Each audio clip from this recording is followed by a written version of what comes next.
I drove to New York for a birthday surprise, but found a silent house. The fifth call came from a nurse whispering that my sister was critical. While she fought for her life in surgery, her husband toasted champagne on the yacht we gave them. I did not scream. I turned his life into a business transaction to bankrupt him. In the end, it was not the lack of money that destroyed him, but the secret my sister had kept. My name is Violet Holmes. I am 37 years old, and for the better part of a decade, I have served as the Chief Operating Officer for the Stonebridge Meridian Group. My job description, if stripped of its corporate gloss and six-figure vocabulary, is essentially that of a high-stakes mechanic. When a supply chain fractures in Southeast Asia, I am the one who flies in to splice the wires back together. When a PR crisis threatens to capsize a merger, I am the one who navigates the ship through the storm. I am paid to be the calmest person in the room. I am paid to believe that every variable can be controlled, every risk calculated, and every outcome managed with enough foresight and capital. But on that crisp Saturday morning in late October, as I drove my Audi north from Philadelphia toward New York City, I was not thinking about risk management or quarterly projections. I was thinking about balloons. Specifically, I was thinking about whether 33 balloons would be excessive for a woman who claimed she had outgrown birthdays, or if it was the exact amount of ridiculousness required to make her laugh. The drive up Interstate 95 was a tapestry of burning oranges and deep reds. The autumn foliage was at its peak, painting the world in colors that felt vibrant and alive. I had cleared my schedule for the entire weekend, a feat that required 3 weeks of advance planning and the delegation of authority to 2 different vice presidents. This was for Haley, my younger sister, my only sister. Haley Kerrigan was the antithesis of everything my life represented. Where I was rigid, she was fluid. Where I built structures, she chased tides. She was a photographer, specifically specializing in fine art oceanography. She spent half her life submerged in salt water, capturing the way light fractured beneath the surface of the Atlantic. She was warm, chaotic, and relentlessly optimistic. She was the only person in the world who could call me at 2 a.m. to talk about a dream she had about a giant squid, and I would actually listen. On the passenger seat beside me sat a box wrapped in matte silver paper. It was not a luxury handbag or a piece of diamond jewelry, though I could have easily afforded either. It was a specialized underwater housing unit for her favorite camera lens, paired with a voucher for an advanced free-diving photography workshop in the Keys. It was practical, specific, and exactly what she had whispered about wanting 6 months ago over a glass of wine. I smiled as I glanced at the box. I could already picture her face, the way her eyes would crinkle at the corners, the way she would tackle me in a hug that smelled like sea salt and vanilla. I exited the highway and navigated the dense, rhythmic grid of Manhattan. The city was waking up, the sidewalks teeming with the Saturday brunch crowd and tourists wrapped in scarves. I made my way toward the townhouse Haley shared with her husband. Derek, meaning our parents and I, had helped them secure the place shortly after their wedding. It was a beautiful, narrow brownstone that cost more than my first 3 apartments combined. But we wanted her safe. We wanted her secure. When I pulled up to the curb, the first thing I noticed was the stillness. Usually, Haley's home radiated energy. Even from the street, you could typically sense movement. She was the type of person who threw the windows open in October because the air tasted crisp. She played jazz records loud enough to bleed through the glass. But today, the windows were shut tight. The heavy velvet drapes, which I knew she usually pulled back the moment the sun touched the horizon, were drawn completely, sealing the house like a vault. I checked the dashboard clock. It was 11 a.m. They should have been awake. Derek, for all his faults, and I kept a mental itemized list of them, was an early riser who liked to project the image of a busy entrepreneur. Haley was usually up with the sun to catch the morning light. I killed the engine and stepped out. The air was biting, a cold wind funneling down the street. I grabbed the silver box and walked up the steps, my boots clicking rhythmically against the stone. I rang the bell. I waited. I rearranged the bow on the box. I checked my reflection in the dark glass of the door. I rang the bell again. Silence. A small frown creased my forehead. I pulled out my phone and dialed Haley. It rang 4 times before clicking over to her voicemail. Her recorded voice, bright and breathless, filled my ear. "Hi. You have reached Haley. I am probably underwater or in the darkroom. Leave a message." "Hey, Hales," I said to the recording, keeping my voice light. "I am standing on your front porch. I know you said no surprises, but I am the older sister, so I'm allowed to break the rules. Open up. It is freezing out here." I hung up and waited another 5 minutes. A knot of irritation began to form in my chest. Maybe they had gone out for coffee. Maybe Derek had dragged her to one of those networking brunches he was so obsessed with, where men in expensive suits talked about leveraging assets they did not actually own. I called Derek. It went straight to voicemail. No ring, just an immediate mechanical click. That was odd. Derek Vaughn lived attached to his phone. He treated every vibration in his pocket like a summons from the president. I sat down on the top step, the cold stones seeping through my coat. I watched the street. A woman walked a golden retriever. A delivery truck rumbled past. Normalcy. Aggressive. Indifferent normalcy. 30 minutes passed. The irritation began to curdle into something heavier. My instincts, the same ones that alerted me when a quarterly report was hiding a deficit, began to prickle. This was not just rude. This was uncharacteristic. Haley knew I was coming to the city. Even if I had not given a specific time, she would not just vanish. I stood up and pressed my ear to the heavy wood of the door. Nothing. No footsteps. No hum of the refrigerator. It felt hollow. I dialed Haley again. 3rd call. Voicemail. 4th call. Voicemail. I walked back to my car, tossing the gift onto the passenger seat with less care than before. I sat behind the wheel, the leather cold against my back. My fingers drummed against the steering wheel. 1, 2, 3, 4. I dialed the 5th time. I told myself that if she did not answer, I would drive to her favorite cafe on the corner. I told myself I was overreacting. I was Violet Holmes, the woman who managed crises, and therefore I saw crises where there were none. The phone rang once, twice, then the ringing stopped. The line opened. "Haley." I exhaled, the tension in my shoulders dropping instantly. "My God, you scared me. I am outside and—" "This is not Haley." The voice was female, but it was not my sister. It was efficient, clipped, and underscored by a background noise I recognized instantly. It was the rhythmic, chaotic hum of machinery and distant voices. I froze. My hand gripped the phone so tight my knuckles turned white. "Who is this?" "This is Tanya Briggs," the woman said. "I am a charge nurse at Harbor East Medical Center. I am speaking on a cell phone found in the personal effects of a patient admitted through the emergency department. Are you a relative?" The world outside my car window seemed to tilt on its axis. The colors of the autumn leaves drained away, leaving everything gray and sharp. "I am her sister," I said. My voice sounded foreign, hollow, and distant. "I am Violet Holmes. What happened?" "Ms. Holmes, your sister was brought in this morning following a vehicular accident," the nurse said. Her tone was practiced, the kind of voice trained to deliver devastation without trembling. "She has sustained significant trauma. She is currently in critical condition. Is she—" I could not finish the sentence. The word stuck in my throat like a shard of glass. "She is alive," Tanya Briggs said quickly, anticipating the question. "She has just come out of emergency surgery to address internal hemorrhaging. We are moving her to the ICU as we speak. You need to get here, now." "I am coming," I whispered. "I am in the city. I am coming."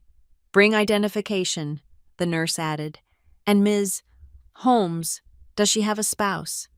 "We have been trying to reach a Derek Vaughn listed in her emergency contacts, but we have had no success." The mention of his name sent a spike of cold fury through the panic. "He is her husband," I said. "He should be there. Is he not there?" "No one is here," Tanya said. "Just her." The line went dead. I stared at the phone for a second, my brain struggling to process the data. Accident, surgery, hemorrhaging, critical. The words were abstract, terrifying concepts that refused to settle into reality. Haley was supposed to be opening the silver box. She was supposed to be laughing. She was not supposed to be bleeding on a table in a building I had never visited. I started the car.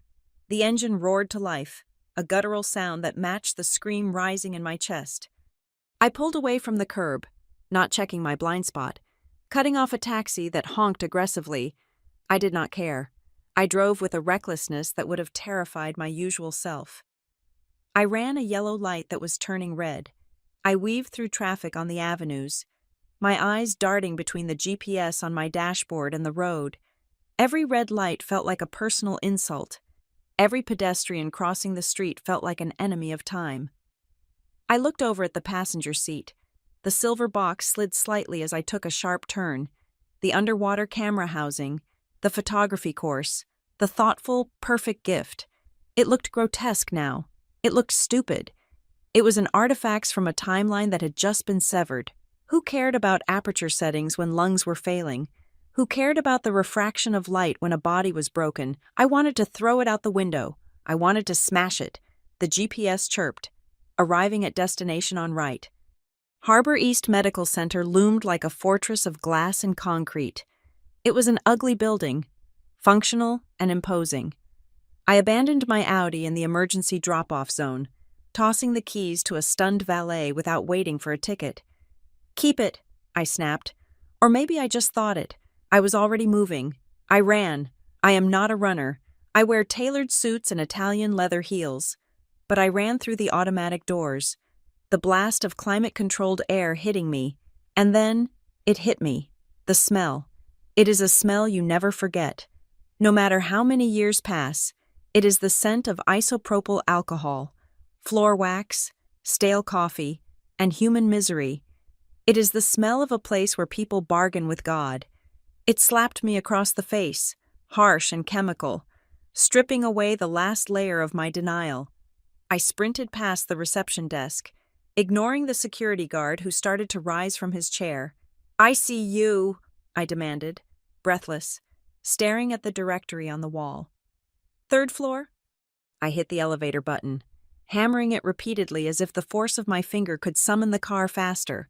When the doors opened, I stepped into the hallway of the intensive care unit. It was quieter here. The silence was heavy, pressurized. It was the silence of machines breathing for people who could not breathe for themselves. I walked down the long corridor, my heels clicking on the linoleum, the sound echoing like gunshots. I looked at the room numbers, 301, 302, and then I saw the nurse's station and a woman who looked like she carried the weight of the world in her clipboard. Tanya Briggs. She looked up, her eyes meeting mine. She did not need to ask who I was. The terror on my face was identification enough. She simply pointed to a room at the end of the hall.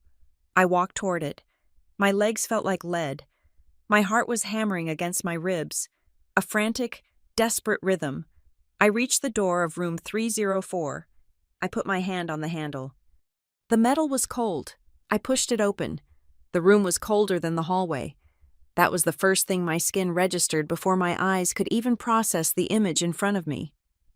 It was an artificial, sterilized cold, the kind that keeps bacteria at bay and preserves things that are on the verge of expiring. I walked to the side of the bed. My brain, usually so adept at categorizing data and finding solutions, simply stalled. It refused to acknowledge that the person lying on the mattress was Haley. The woman in the bed looked like a rough sketch of my sister, a drawing erased and redrawn by a shaky hand. Her face, usually flushed with sun and life, was the color of old parchment. There was a tube taped to her mouth, forcing air into her lungs with a mechanical hiss and click that was terrifyingly rhythmic. Hiss, click, pause, hiss, click, pause. It was the only sound in the world. A dark purple bruise bloomed across her left temple, disappearing into her hairline. Her arm, resting on top of the thin hospital blanket, was a map of wires and plastic lines. Fluids were dripping into her. Medicines were keeping her heart beating at a pace that flashed in neon green numbers on the monitor above her head. I reached out to touch her hand, but I stopped centimeters from her skin. I was afraid I would break her. She looked that fragile. I was afraid that if I made contact, the reality of it would travel up my arm and stop my own heart. I forced myself to do it. I laid my hand over hers. Her skin was dry and cool. It did not squeeze back. "I am here, Hales," I whispered. My voice cracked, a jagged sound in the quiet room. "I am right here." She did not move. The machine just kept hissing. This was not the sister who danced in the kitchen while cooking pasta. This was not the woman who laughed so hard she snorted. This was a body fighting a war it was currently losing. The door behind me opened with a soft swish of air. I turned to see a man in a white coat entering.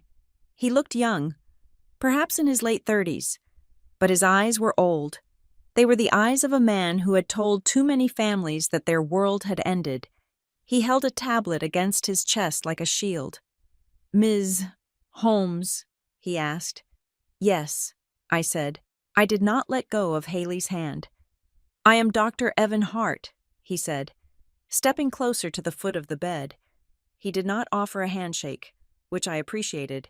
This was not a business meeting. "I was the lead surgeon on your sister's trauma team." "Tell me," I said.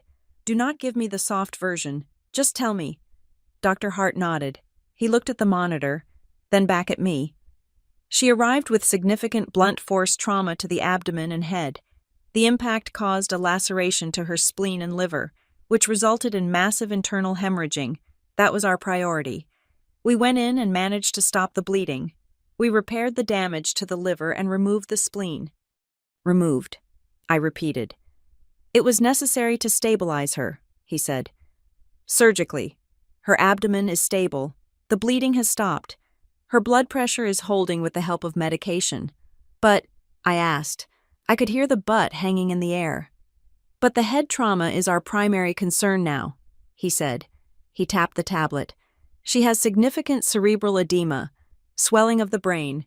We are monitoring her intracranial pressure closely. She is in a coma. Ms.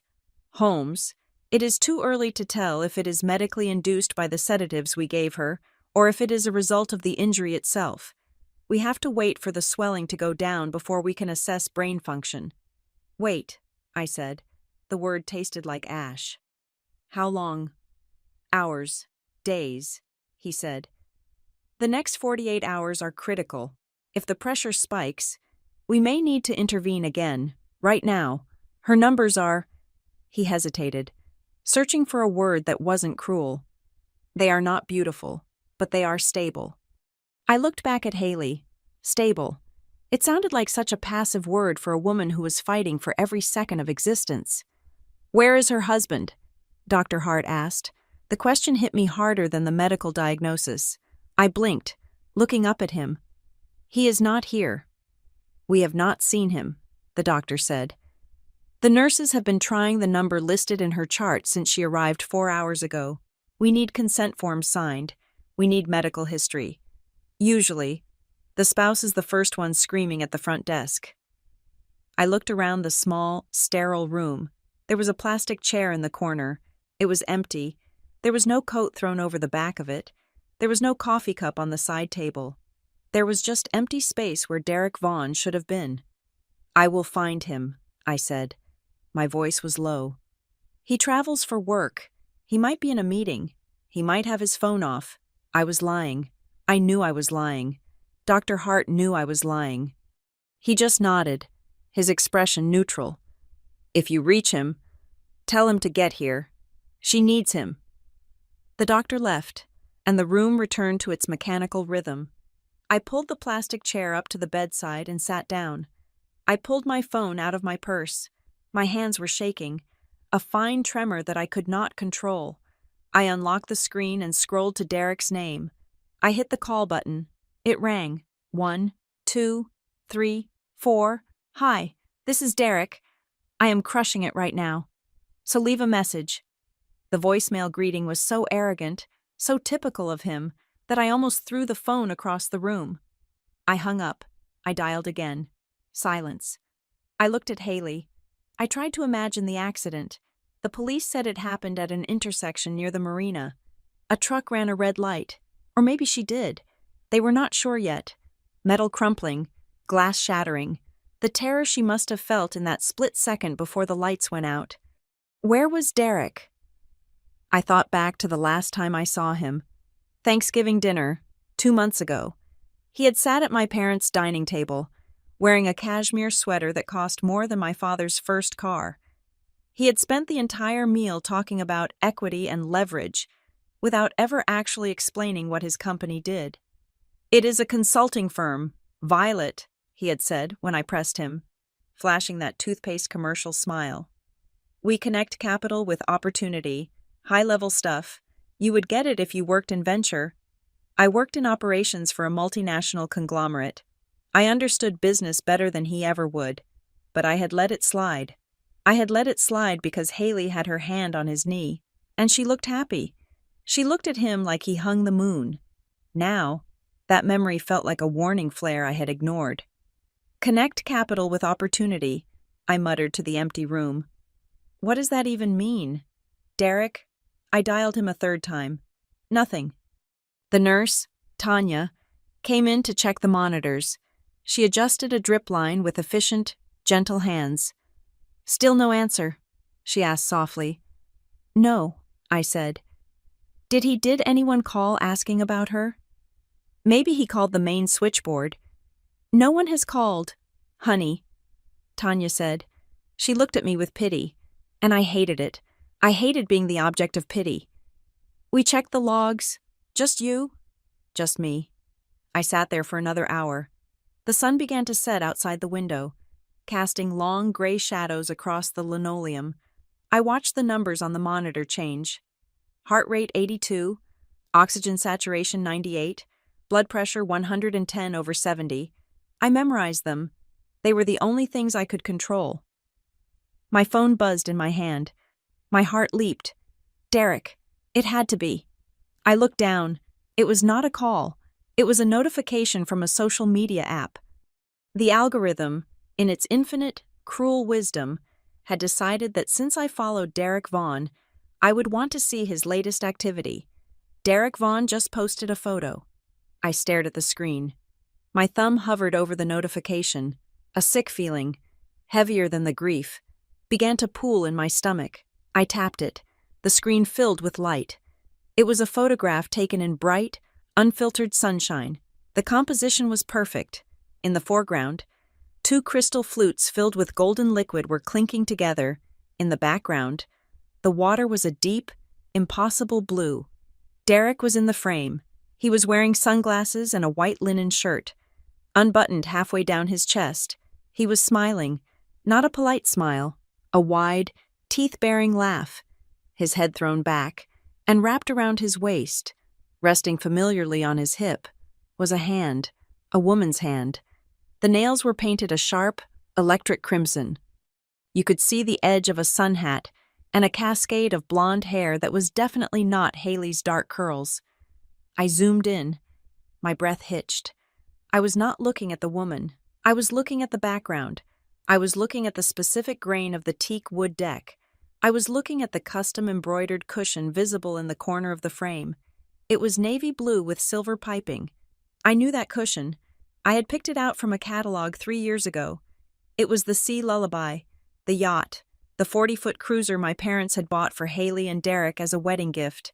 A security blanket, my father had called it, something they could charter out for income, or sell if times got hard, an asset to ensure their future.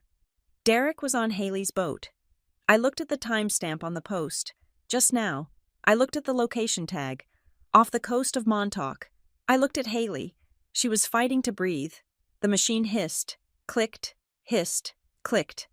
She was dying in a room that smelled of bleach and fear, and her husband was drinking champagne on her boat, 3 hours away, laughing with a woman who had electric red nails. The grief that had been crushing my chest suddenly changed state. It froze. It solidified into something hard and sharp, like a block of dry ice. "He knows," I whispered. He had to know. The hospital had called him. He was the emergency contact. His phone wasn't off. He was posting on social media. He had seen the calls. He had seen the missed messages. He was ignoring them. This wasn't just negligence. Negligence is forgetting to check your phone. Negligence is sleeping through an alarm. This was active. This was a choice. He had looked at his screen, seen that his wife was in the hospital, and decided that his afternoon on the water was more important, or worse. A cold thought snaked through my mind. Why was he so happy? Why was he celebrating who toasts with champagne when their wife is unaccounted for all day? Unless he knew exactly where she was. Unless he knew she wasn't coming home. Coward, I hissed. I stood up. The plastic chair scraped against the floor. A harsh screech that made the nurse look up from the hallway. I walked to the window. I stared at the parking lot below, at the rows of cars under the streetlights. I could call the police. I could scream at him on voicemail. I could drive to Montauk and drag him off that boat by his hair. No. That is what a grieving sister would do. That is what an emotional, hysterical woman would do. And Derek would love that. He would spin it. He would say he didn't have service. He would say the timestamp was wrong. He would say the woman was a client. He would make me look crazy. I took a deep breath. I inhaled the antiseptic air and let it fill my lungs. I pushed the image of Haley's broken body to the back of my mind, locking it away in a safe box where I kept my emotions during board meetings. I needed to be Violet Holmes, COO. I needed to handle this like a hostile takeover. You do not scream at the enemy when you find a breach in the contract. You do not let them know you are angry. You let them think they are safe. You let them think they are winning, and while they are distracted by their own arrogance, you dismantle their infrastructure, brick by brick, until the roof collapses on their head. He wanted to play games. He wanted to pretend he didn't exist, fine. I looked down at the phone in my hand. The screen was still glowing with the picture of his laughter. I opened my text messages. I did not type in all caps. I did not use exclamation points. I did not ask about the woman. I did not mention the hospital. I typed 5 words. Where are you right now? I hit send. Then I turned off my phone.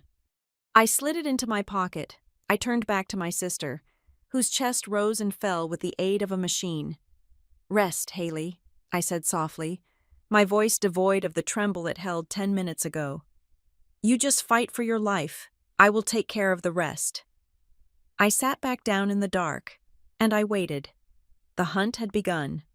I sat in the uncomfortable plastic chair in the waiting room, the fluorescent lights buzzing overhead like a trapped insect.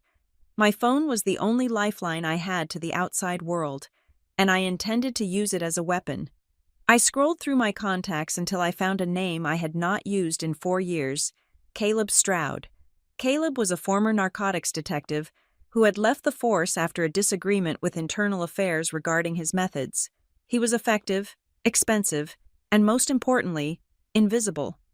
He had helped Stonebridge Meridian Group vet a potential partner who turned out to be funneling money to offshore accounts in the Caymans. I needed that kind of excavation now.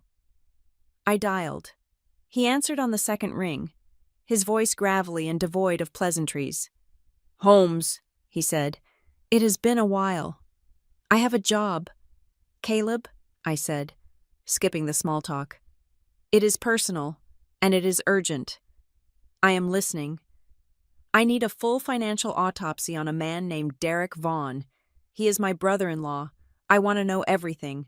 Credit cards, hidden accounts, LLCs registered in Delaware, gambling debts, parking tickets. If he bought a pack of gum in 1999, I want to know what flavor it was. Is he the target? He is the target, I confirmed. I also need you to look into a timeline, where he was for the last week, specifically today, and I need to know who he associates with. If there are business partners that look shady, find them. This sounds like a divorce prep, Caleb noted. It is an eviction, I corrected, from my family's life. Can you start tonight? I am already typing his name, Caleb said. I will need a retainer wired. Done.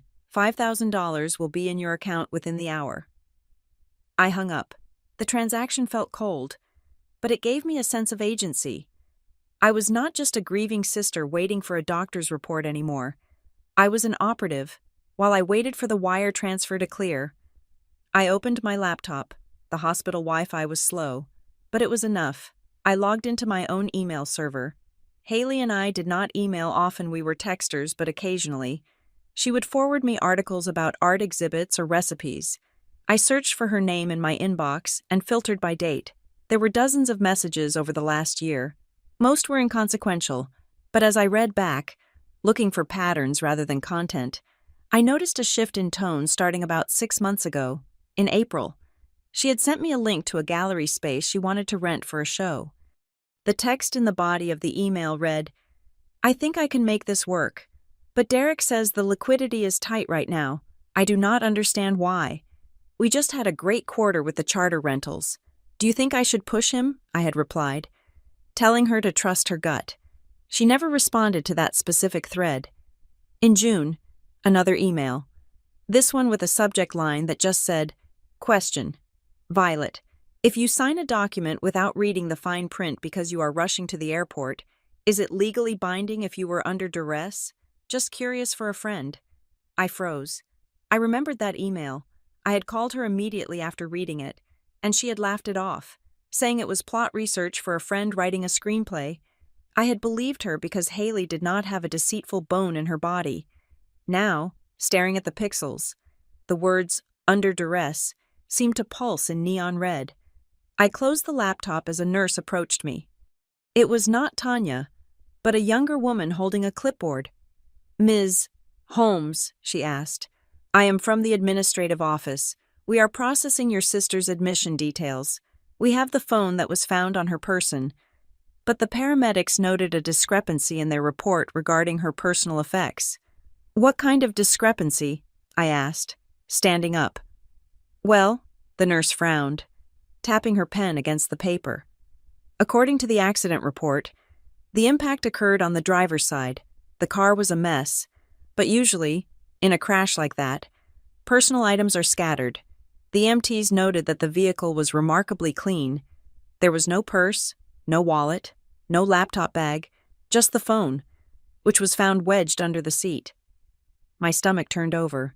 Haley never went anywhere without her oversized leather tote. It held her lenses, her sketchbooks, her wallet, and usually 3 different half-read novels. "Are you saying someone took it?" I asked. "We do not know," she said apologetically.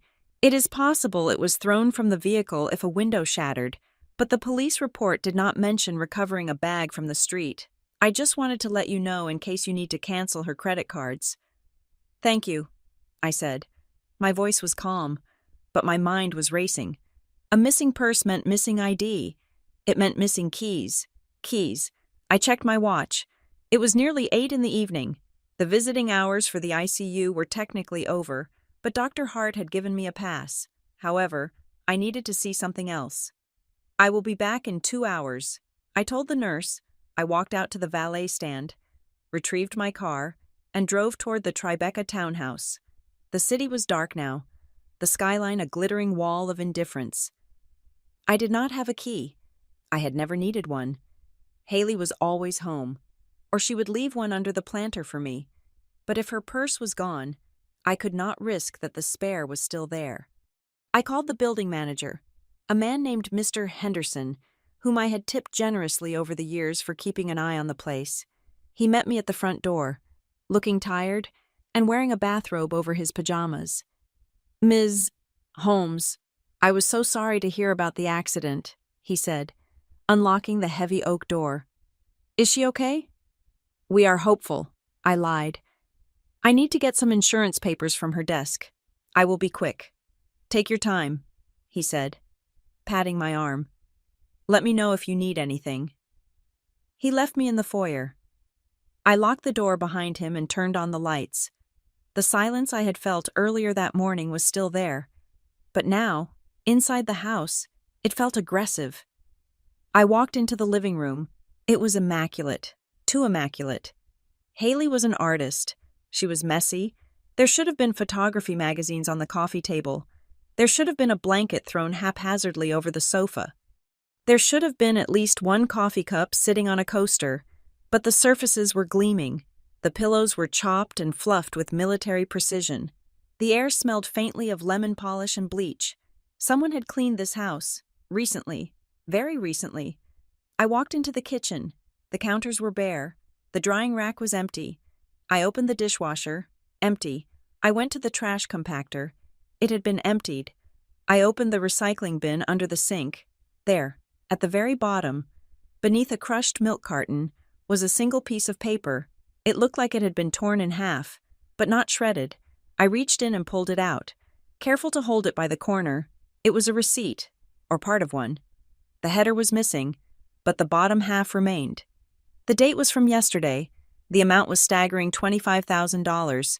Below the amount, in the description field, it read, Consulting Services, Astreas Financial.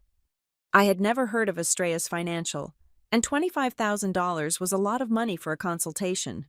I placed the paper on the counter and took a high-resolution photo of it with my phone. Then I carefully put it back exactly where I found it. I moved upstairs to the master bedroom. The bed was made. Not just made, but hospital corner tight. I went to the walk-in closet. Haley kept a small safe in the back, bolted to the floor, where she kept her hard drives and a few pieces of jewelry inherited from our grandmother. I pushed aside the rows of winter coats and knelt down. The safe was there.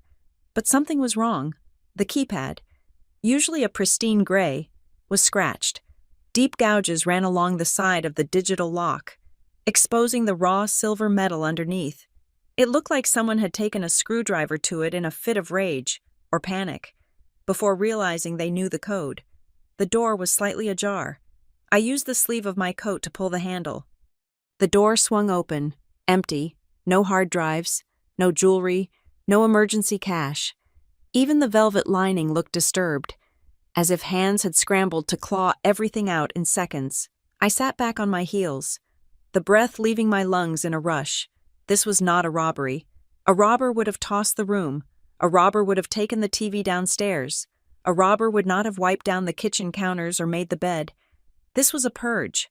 Someone had come in here, likely while Haley was bleeding in the intersection or immediately after, and sanitized the life out of this house. They had taken the evidence of her work, her financial security, and her history. I stood up and took photos of the safe, close-ups of the scratches, wide shots of the empty interior. I photographed the closet, the bedroom, the unnatural tidiness of the living room. I touched nothing else. I did not want my fingerprints confusing the narrative later. I needed to document the absence of things, which is the hardest evidence to prove. I left the house exactly as I found it. I locked the door and walked back to my car, the cold wind biting at my cheeks. When I got back to the hospital, the ICU was dimmer. The night shift had taken over. The rhythmic beeping of the monitors was the lullaby of the damned. I walked back into Haley's room. She had not moved. She looked smaller now, as if the bed was consuming her. I stood over her, looking at the bruise on her temple. I thought about the email, under duress. I thought about the $25,000. I thought about the scratched safe and the missing bag. And then I thought about Derek, laughing on a boat, holding a glass of champagne. You did not just crash. Did you? I whispered to her sleeping face. I pulled the blanket up to cover her shoulder, tucking it in gently. If this is his doing, Haley, I swear to you, I will not just sue him. I will not just divorce him for you. I will dismantle him. I will take every brick he has used to build his fake little empire, and I will crush him with it. My phone buzzed in my pocket, startling me. I pulled it out. It was a text from Caleb. No greeting. Just 3 sentences that made the hair on my arms stand up. I ran the preliminary on Vaughn. Do not let him near her accounts. The guy is not just broke. He is drowning, and the sharks are swimming close. I looked at the message, the blue light illuminating my face in the dark room. Drowning, I repeated softly. I looked at Haley's monitor. Her heart rate was steady. I sat down in the plastic chair. I did not sleep. I watched the door, waiting for a husband who I knew was never coming, and planning a war that I was absolutely going to win. The email from Caleb Stroud arrived at 4 a.m. I was sitting in the hospital cafeteria, nursing a cup of black coffee that had gone cold an hour ago. The subject line was blank. The attachment was a 50-page PDF file simply titled, Subject Vaughn Financial Prelim. I opened it. If I had expected a scandalous diary of affairs and hotel receipts, I was disappointed. This was not a romance novel. It was a forensic accounting of a disaster. It was an autopsy of a man's character told entirely through numbers, and the numbers were screaming. I read the executive summary first. Caleb wrote with the dry, cynical precision of a man who had seen everything. Subject is not, as claimed, a managing partner at any registered venture capital firm. The entity, Vaughn Capital, is a shell company registered in a strip mall in New Jersey. It has reported zero operational income for the last 3 fiscal years. I scrolled down, my eyes scanning the rows of transactions Caleb had somehow flagged. The business trips Derek took were not to Silicon Valley or London. They were to Atlantic City and Las Vegas. There were withdrawals consistent, heavy withdrawals from ATMs located inside casinos. $5,000 here, $10,000 there. But gambling was just the symptom. The disease was the debt. Derek Vaughn was leveraged to the hilt. He had maxed out 4 credit cards, all of which were likely hidden from my sister. But that was amateur hour. The real terror lay in the loans. He had taken out high-interest personal loans from non-traditional lenders, the kind of lenders who do not ask for a credit score, but do ask for the names of your family members. Then I reached page 12, and the air left the room. Asset leveraging and power of attorney. Attached was a scanned copy of a document signed 6 months ago. It was a general power of attorney, granting Derek Vaughn full legal authority to act on behalf of Haley Kerrigan regarding all financial and property matters. I zoomed in on the signature. It was Haley's, but it was shaky. It lacked her usual bold flourish. I remembered that time period. Haley had been complaining of fatigue. She had told me she felt foggy and weak. I had told her to take vitamins. Derek had told her to sign a piece of paper so he could handle the boring stuff while she rested. He had weaponized her exhaustion. Using this document, Derek had secured a massive private loan 3 weeks ago. The principal amount was $750,000. The collateral listed was not his imaginary company. It was the Tribeca townhouse and the Sea Lullaby. He had mortgaged my sister's home and the boat my parents gave her to cover his own drowning existence. The loan had a predatory interest rate, and it was structured as a balloon payment. If he missed a payment, the lender could seize the assets immediately. I felt a wave of nausea, but I forced myself to keep scrolling. I needed to see the bottom of the pit. Page 20, Insurance Policies. My hand froze on the trackpad. There was a new policy, issued 90 days ago. It was a term life insurance policy on Haley Kerrigan. The coverage amount was $3 million. The beneficiary was Derek Vaughn. The policy had a double indemnity clause for accidental death. If Haley died in an accident, say, a car crash, the payout would double to $6 million. I closed the laptop. I had to. If I looked at it for one more second, I was going to stand up and scream until my throat bled. This was not just financial infidelity. This was a business plan. The debt was the problem. Haley was the asset. Her death was the liquidation event. He needed $6 million to clear his gambling debts, pay off the loan sharks, and still have enough left over to play the grieving, wealthy widower on a yacht in the Mediterranean. I checked my watch. It was 4:30 in the morning. I did not care. I picked up my phone and dialed my parents' landline in Connecticut. I knew my father, Gordon, would be awake. He woke up at 4 every day to read the markets. Violet. His voice was thick with sleep, but instantly alert. Is it Haley? Is she? She is stable. Dad? I said, my voice sounding like grinding stones. She is still in a coma, but the doctors say the pressure is holding. That is not why I am calling. What is it? I heard the rustle of sheets as my mother, Marianne, picked up the extension. I need you both to listen to me, and I need you to not speak until I am finished, I said. I have just received a report on Derek. I laid it out. I did not sugarcoat it. I told them about the gambling, the fake company, the mortgage on the house they had bought for their daughter, the power of attorney. When I got to the life insurance policy, I heard my mother make a sound I never wanted to hear again, a sharp, wounded animal whimper. My father was silent, but I could hear his breathing change. It became heavy, ragged, dangerous. "I am going to kill him," my father said. It was not a figure of speech. Gordon Kerrigan was a man who had built a manufacturing empire from nothing. He had a temper that he kept on a leash, but the leash had just snapped. "I am getting in the car. I am going to find him, and I am going to—" "You are going to do absolutely nothing," I snapped. "You are staying in Connecticut until I tell you otherwise." "Violet, did you hear what he did?" my mother cried. "He bet on her life. He is waiting for her to die." "I know, Mom. I know." I closed my eyes, fighting back the tears that threatened to ruin my focus. "But if you go after him now, if you call him, if you confront him, we lose. He will claim the power of attorney was legal. He will claim the insurance was just prudent planning. He will lawyer up, and he will hide the money he has left. He will play the victim." "Then what do we do?" my father demanded. "We go to war," I said. "But we do it my way. We do it quietly. I need you to authorize a transfer of funds to a holding account I am setting up. I am going to hire the 2 most vicious lawyers in New York City, and we are going to trap him."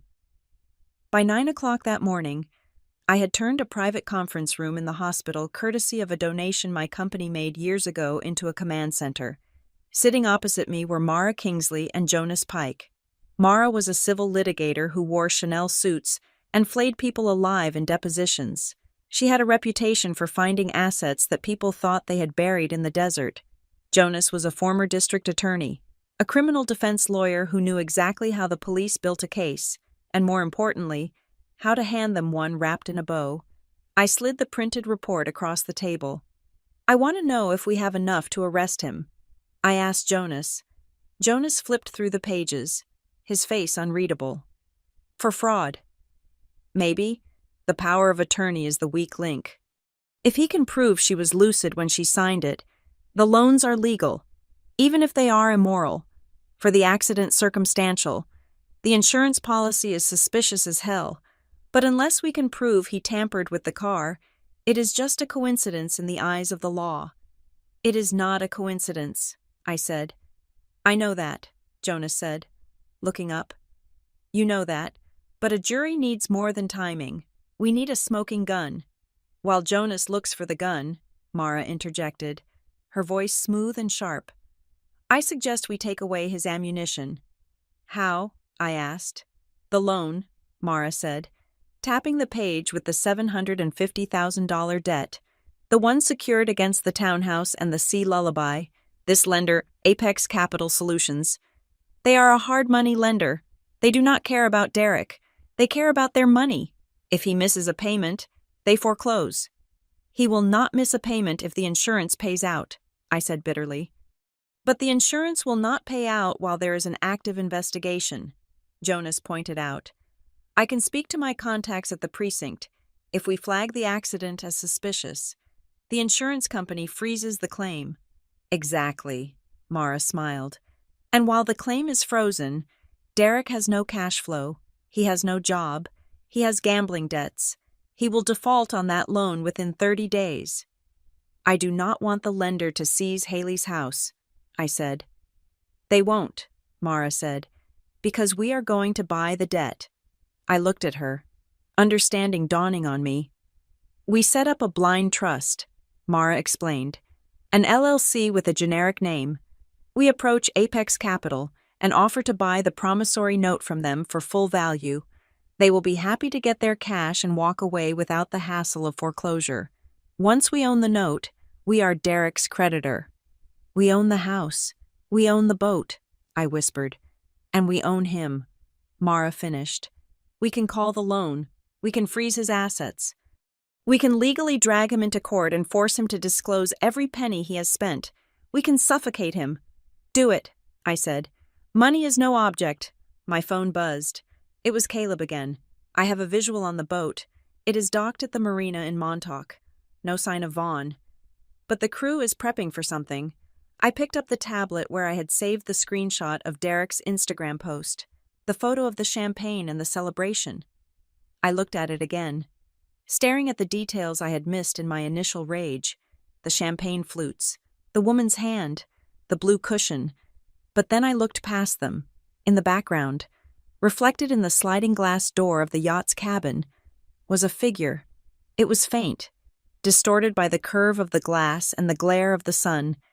But it was there, a man. He was not wearing boating attire. He was wearing a dark suit, which was absurd for a day on the water. He was standing with his arms crossed, watching Derek and the woman. He did not look like a friend. He did not look like a guest.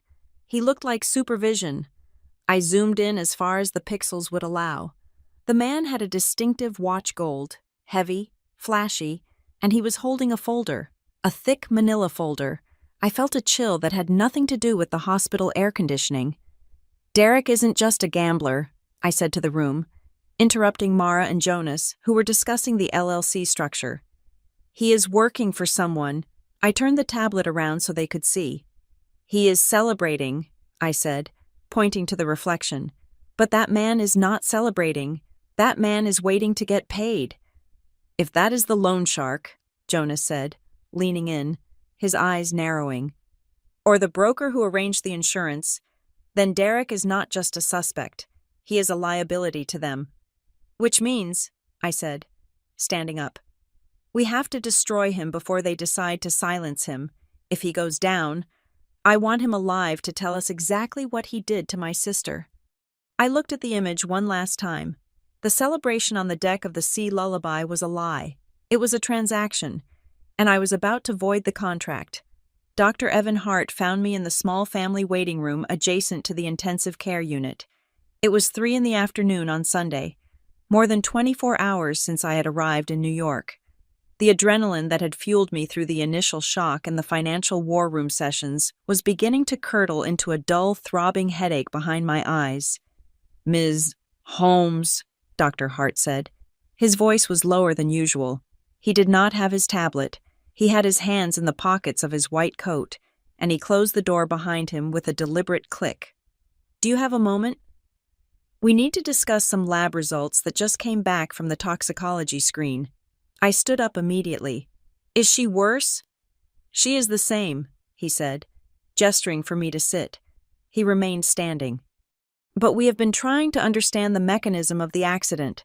The police report says there were no skid marks. That usually implies the driver did not brake. It implies they were unconscious or incapacitated before impact. She was tired, I said, repeating the lie Derek had fed everyone. She was exhausted. Exhaustion does not do this, Hart said. He pulled a folded piece of paper from his pocket. When Haley was admitted, we ran a standard metabolic panel. Her blood glucose level was 32 milligrams per deciliter. I stared at him. I am not a doctor, but I know basic biology. 32, isn't that? That is critically low, Hart confirmed. That is hypoglycemic shock. At that level, confusion sets in instantly, vision blurs, loss of consciousness follows within minutes. Seizures are common. Essentially, her brain was starving for fuel while she was behind the wheel. Haley is not diabetic, I said slowly. She has never had blood sugar issues in her life. She eats pasta. She loves chocolate. I know, Hart said. His eyes were hard, professional, but searching. We ran a C-peptide test. It measures how much insulin the body is producing naturally versus how much is present in the blood. In a healthy person with low blood sugar, insulin production shuts off. Her insulin levels were sky high. The air in the room seemed to vanish. What are you saying? I asked, though the answer was already crawling up my spine like a spider. I am saying that her hypoglycemia was likely exogenous, Hart said carefully, meaning caused by an external agent. It could be an insulin injection. It could be a high dose of sulfonylureas drugs used to treat type 2 diabetes that stimulate insulin production. He paused, letting the weight of the accusations settle between us. We are legally required to report suspicious toxicology findings to the authorities, Hart continued. I have already spoken with the detective assigned to the traffic accident. This is no longer just a crash investigation. Ms. Holmes, it is a medical inquiry. I nodded numbly. Thank you, doctor. When he left, I did not cry. I did not scream. I felt a cold, vibrating clarity. This changed everything. The financial fraud, the gambling, the yacht party that was greed. That was a bad husband. But this was not greed. This was an execution. My mind raced back through the last few months. I replayed every conversation I had with Haley. I searched for the breadcrumbs I had missed because I was too busy being a CEO to be a sister. Then, I remembered the text. It was from 3 weeks ago. I pulled out my phone and scrolled frantically, my thumb trembling. Haley Derrick is on this new health kick. He bought this green powder from some biohacker guy he knows. He makes me drink it every morning. It tastes like dirt, and it makes me feel dizzy for an hour. But he says it is a detox reaction. I had replied with a laughing emoji. Tell him to drink it himself. Haley. He says it is specially formulated for women. Hormones or something. I feel like I'm going to pass out right now. Actually, must be working. I stared at the screen. Specially formulated. I stood up and walked to the nurse's station. Tanya was there, organizing charts. Tanya, I said, when the paramedics brought her in, did they bring any personal effects besides the phone? Any loose items from the car? Just a bag of clothes she had in the back seat, Tanya said. We put it in the patient locker. Do you want to see it? Yes. She led me to a row of metal lockers. She unlocked number 14. Inside was a gym bag. I unzipped it. It smelled like Haley coconut shampoo and sea salt. Inside were yoga pants, a towel, and a water bottle. I checked the side pockets. Empty. I checked the main compartment. Nothing. I closed the locker and walked out to the hallway. I called Caleb. The supplement, I said the moment he answered. Find out what Derrick has been buying.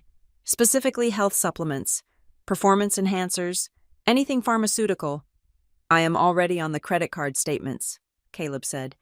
I saw a recurring charge to a shell company called Vitality Prime Logistics. It sounds fake. Trace it, I ordered. I need to know what they ship. I need to know if they sell insulin or oral hypoglycemic agents on the gray market. Give me an hour, Caleb said. I hung up. I leaned against the wall and closed my eyes. The bottle wasn't in the car. He had cleaned the townhouse. He had cleaned the car. The receipt I found in the trash was for financial consulting. But there had to be others. He had removed the weapon. He had fed her poison in a glass every morning, calling it love, watching her get weaker, waiting for the moment her brain would shut down behind the wheel of a 2-ton vehicle. He didn't need to cut the brake lines. He just needed to cut her sugar. The rage was a physical thing now. It was a burning coal in the center of my chest. I wanted to drive to Montauk. I wanted to find him on that boat. I wanted to smash a champagne bottle over his head and scream the truth until the police dragged me away. But I couldn't. Dr. Hart said likely. He said suspicious. He didn't say proof. Without the bottle. Without a witness. Derrick could claim Haley took the wrong medication by mistake. He could claim she was trying to lose weight. He could claim ignorance. I needed him to break. I needed him to panic. I needed him to make a mistake so large that even the most expensive defense attorney couldn't hide it. I walked back to the conference room where Mara and Jonas were working. Execute it, I said. Mara looked up from her laptop. The debt purchase. Everything, I said. We own the loan now. We are the creditor. Activate the acceleration clause. Demand full repayment immediately. And the credit card's the ones attached to the joint account. We can freeze the main assets, Mara said. Since you have temporary guardianship pending the emergency hearing we filed this morning, we can lock down Haley's accounts to prevent further fraud. Do it, I said. Cut him off. I want him to try to buy a sandwich and get declined. I want him to try to refuel that yacht and be told he is insufficient. It is done, Mara said, hitting the enter key with a satisfying clack. As of 10 seconds ago, Derrick Vaughn is destitute. I sat down and watched the clock. I imagined the scene. He was probably still on the sea lullaby. The sun was setting. The air was getting colder. He would be reaching for his wallet to pay for another round of drinks, or perhaps to pay off the man in the suit. 1 hour passed, then 2. I checked Derek's Instagram again. The photo of the champagne was gone. He had deleted it. 5 minutes later, a new story appeared. It was just a black screen with text. Family emergency. Please respect privacy. He is feeling it, Jonas said, watching me. He tried to use a card. It bounced. He checked his balance. It is 0. He realized the yacht loan has been sold to a hostile entity. He is scared, I said. Good. But scared men are dangerous men. I looked at the text message from Haley again. He makes me drink it every morning. My sister was lying in a coma because she trusted the man she married. She drank the poison because he handed it to her. The betrayal was so intimate, so absolute, that it made me want to retch. Caleb called back. I found the source, he said. His voice was grim. Vitality Prime is a front for a distributor in Mexico. They sell anabolic steroids, HGH, and yes, insulin, unmarked, no prescription required. I found a shipment record to a P.O. box in Derek's name 3 months ago. Do we have the contents of the shipment? I asked. Not explicitly. It is labeled as Research Peptides, but I found a forum user with the handle DV Venture asking about dosing for rapid metabolic crashes without detection. He asked for advice on how to kill her, I whispered. He was careful, Violet, Caleb warned. Usernames can be spoofed, IP addresses can be masked. It is strong intelligence, but it is not a conviction yet. We need the physical bottle, or a confession. We will get it, I said. I spent the rest of the evening by Haley's bedside. I held her hand. I watched the numbers on the monitor. Glucose 110. Normal. Safe. Because the nurses were controlling it. Not him. I know what he did, I told her sleeping form. I know about the green drink. I know why you were dizzy. You were not sick. Hales. You were being poisoned. The machine hissed, clicked. I looked at her stomach, where the surgeons had cut her open to save her life. I looked at the bruises. I checked my phone. It was almost midnight. Derek still hadn't called. He hadn't called the hospital. He hadn't called me. He was likely scrambling, trying to figure out why his financial world had collapsed in the span of 4 hours. He was probably trying to call his loan shark, only to find out the shark had sold the debt to a ghost. My phone rang. I looked at the screen, expecting Caleb or Mara. It was an unknown number. Area code 631. That was Long Island. Montauk. I stared at it for a second. My heart hammered against my ribs. Was it him? Was he finally calling from a payphone? I answered. This is Violet. Ms. Holmes. The voice was male, rough, whispering. The background was filled with the sound of wind and water lapping against wood. Who is this? I asked. You do not know me, the man said. I work at the marina. I am the night dockmaster. I saw your name on the emergency contact list for the slip rental of the Sea Lullaby. Yes, I said, gripping the phone tight. Is the owner there? Is Derek Vaughn there? That is why I'm calling, the man said. He sounded nervous. The guy, Mr. Vaughn, he left about 20 minutes ago. In a hurry. He looked manic. He was shouting at someone on his phone. Where did he go? I do not know. He got into a car service, but Ms. Holmes, that is not why I called. Why did you call? Because he did something before he left, the dockmaster said. He was down in the engine room. I heard banging, metal on metal, and when he came up, he threw something into the water, something heavy. My blood ran cold. And Ms. Holmes, the man continued, his voice dropping even lower. After he left, I went to check the boat, to make sure he secured it. There is water in the bilge, more than there should be, and I found something on the deck he must have dropped. What? I demanded. What did you find? It is a tablet, he said, like an iPad. The screen is cracked, but it is still on, and the map is open. But it is not a chart for sailing. It is a tracking app. For a car. I stood up. Keep that tablet. Do not touch it. Do not let anyone on that boat. I am sending someone to you right now." "You better hurry," the man said. "Because the way the water is rising in the bilge, I think he tried to scuttle her. I think he tried to sink the evidence." I hung up and sprinted toward the conference room. Derek wasn't just running, he was burning the ground behind him. He had tried to sink the Sea Lullaby, and he had dropped the device he used to track my sister. The game of cat and mouse was over. He was the rat, and he was cornered, and I was about to close the trap. The mechanics of revenge are surprisingly similar to the mechanics of a corporate acquisition. You identify the target's weak points, usually their liquidity or their ego, and you apply pressure until the structure collapses. There is no need for screaming. There is no need for drama. There is only the ruthless application of leverage. At 9 a.m. on Monday, Mara Kingsley, my civil litigation attorney, sat in the hospital conference room and pressed a single key on her laptop. "The acceleration clause is activated," she said, her voice as crisp as the paper the contract was printed on. "We have notified the lien holder, which is now us, that the debtor is in default, due to a breach of the good standing covenant. We are exercising our right to seize the collateral immediately to protect the asset's value." In layman's terms, we had just stolen my sister's yacht back from her husband, because we had purchased the debt from the predatory lender overnight using a shell company called Nemesis Holdings. We did not have to wait for a court hearing. The original loan agreement Derek had signed, the one he thought would save him, contained a provision that allowed the lender to secure the property without notice if there was reasonable suspicion of asset degradation.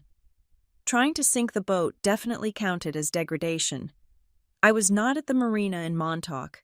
I was still in the ICU, sitting 3 feet away from Haley, holding a cup of lukewarm tea.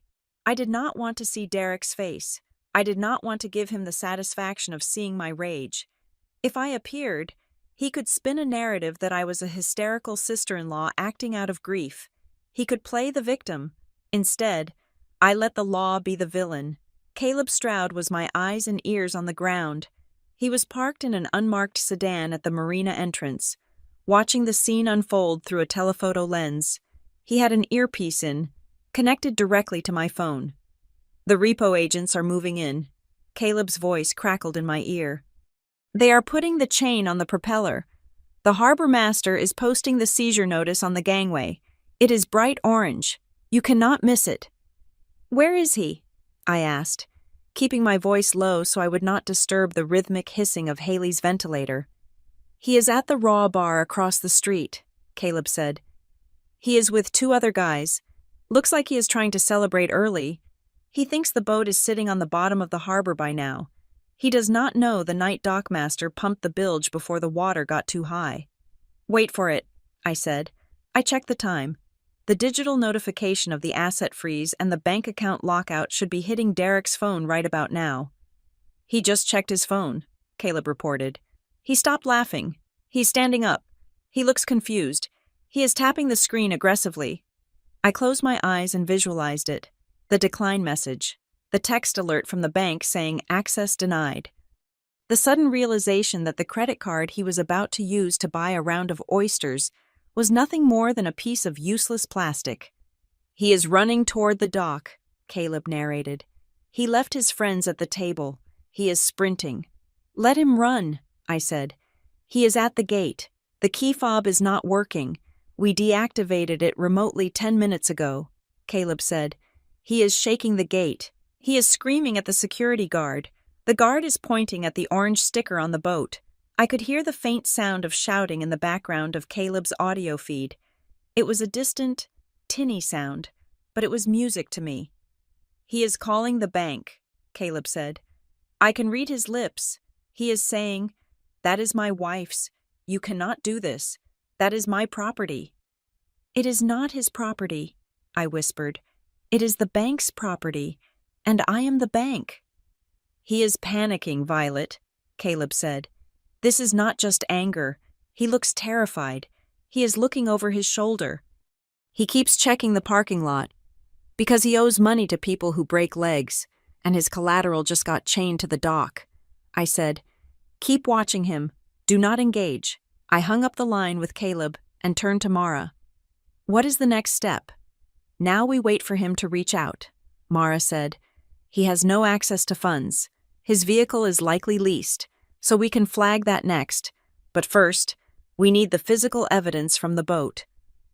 While Derek was having his meltdown at the gate, unable to board the Sea Lullaby, Caleb had already secured something far more valuable than the hull itself.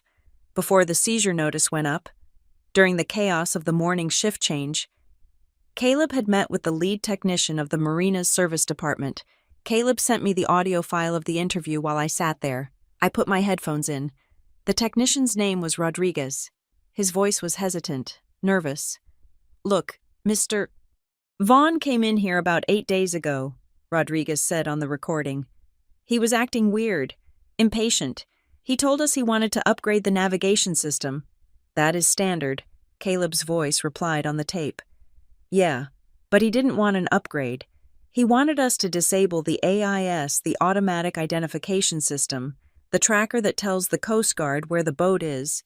He said it was for privacy, because his wife was a celebrity photographer and they wanted to avoid paparazzi." "Did you do it?" "No, it is illegal." I told him that.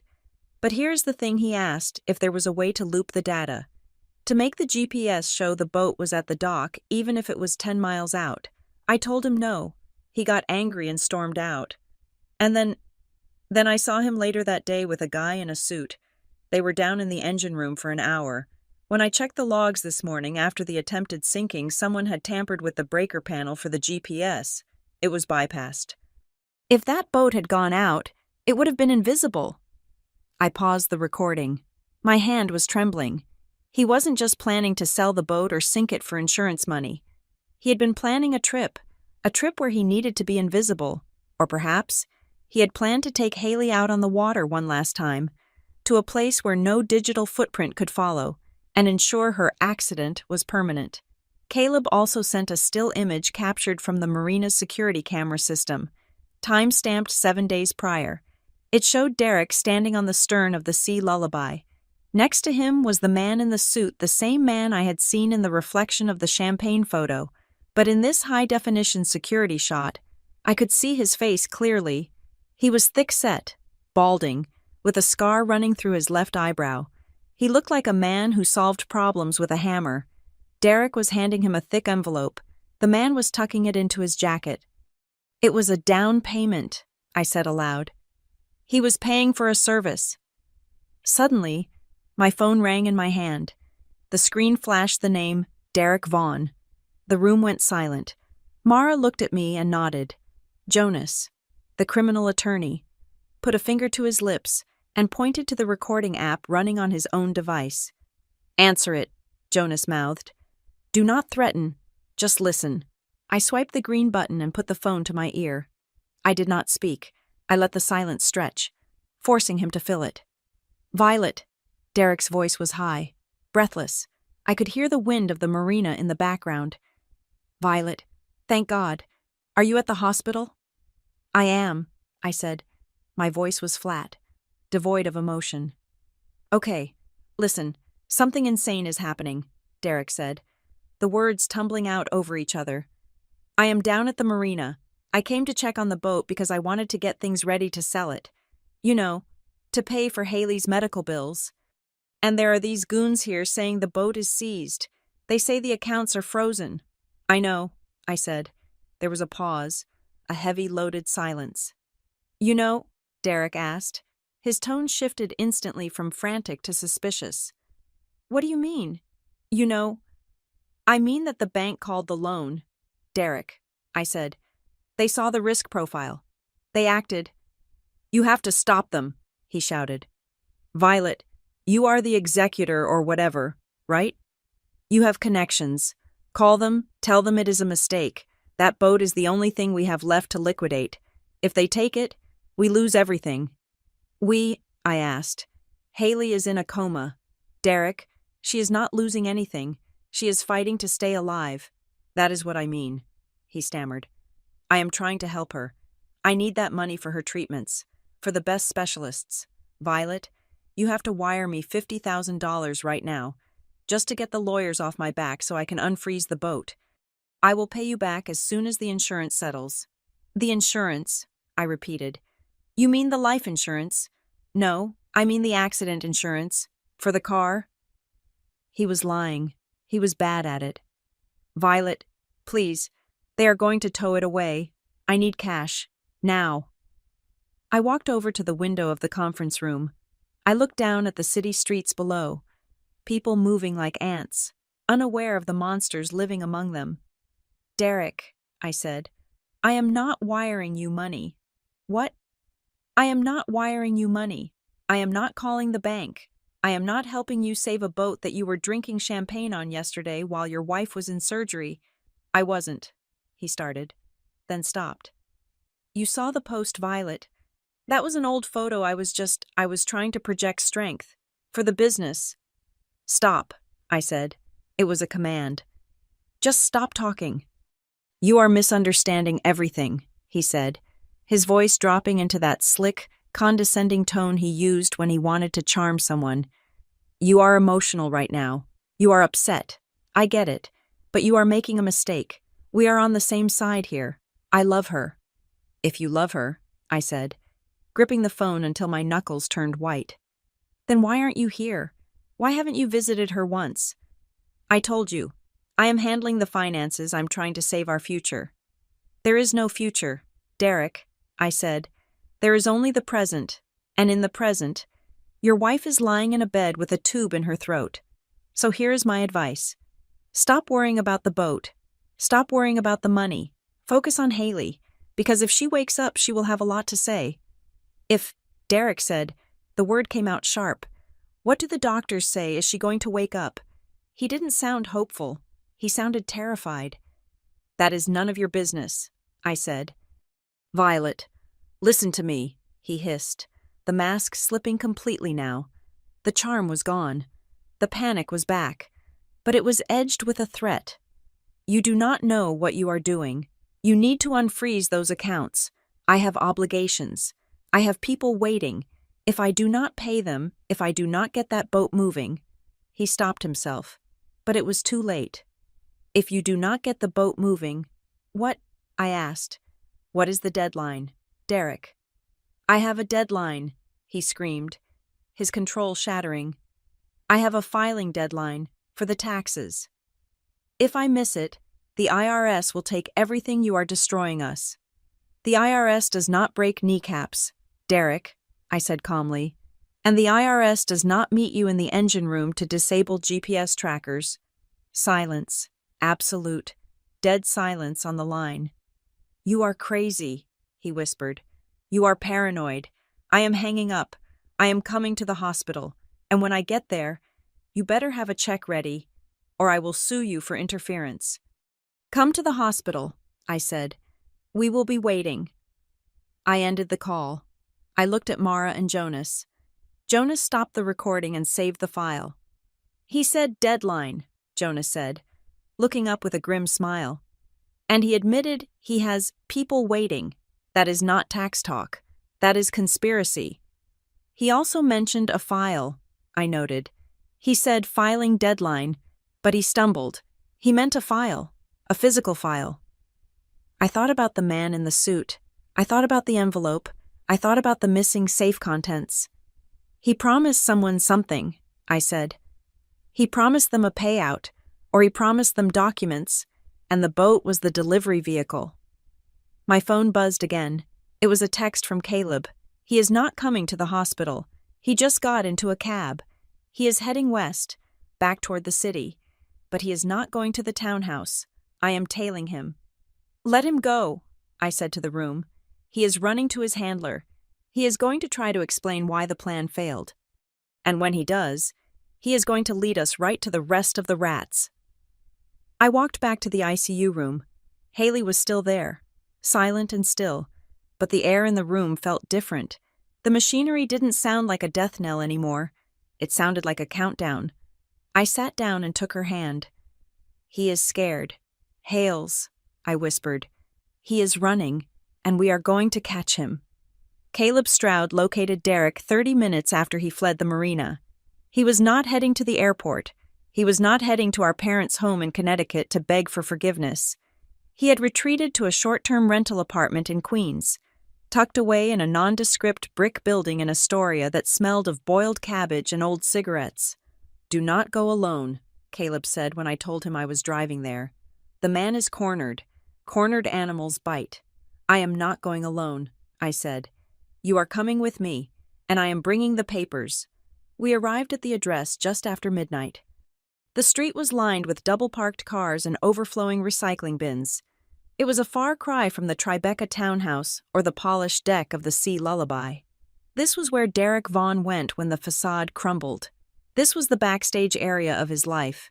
Caleb parked the car down the block.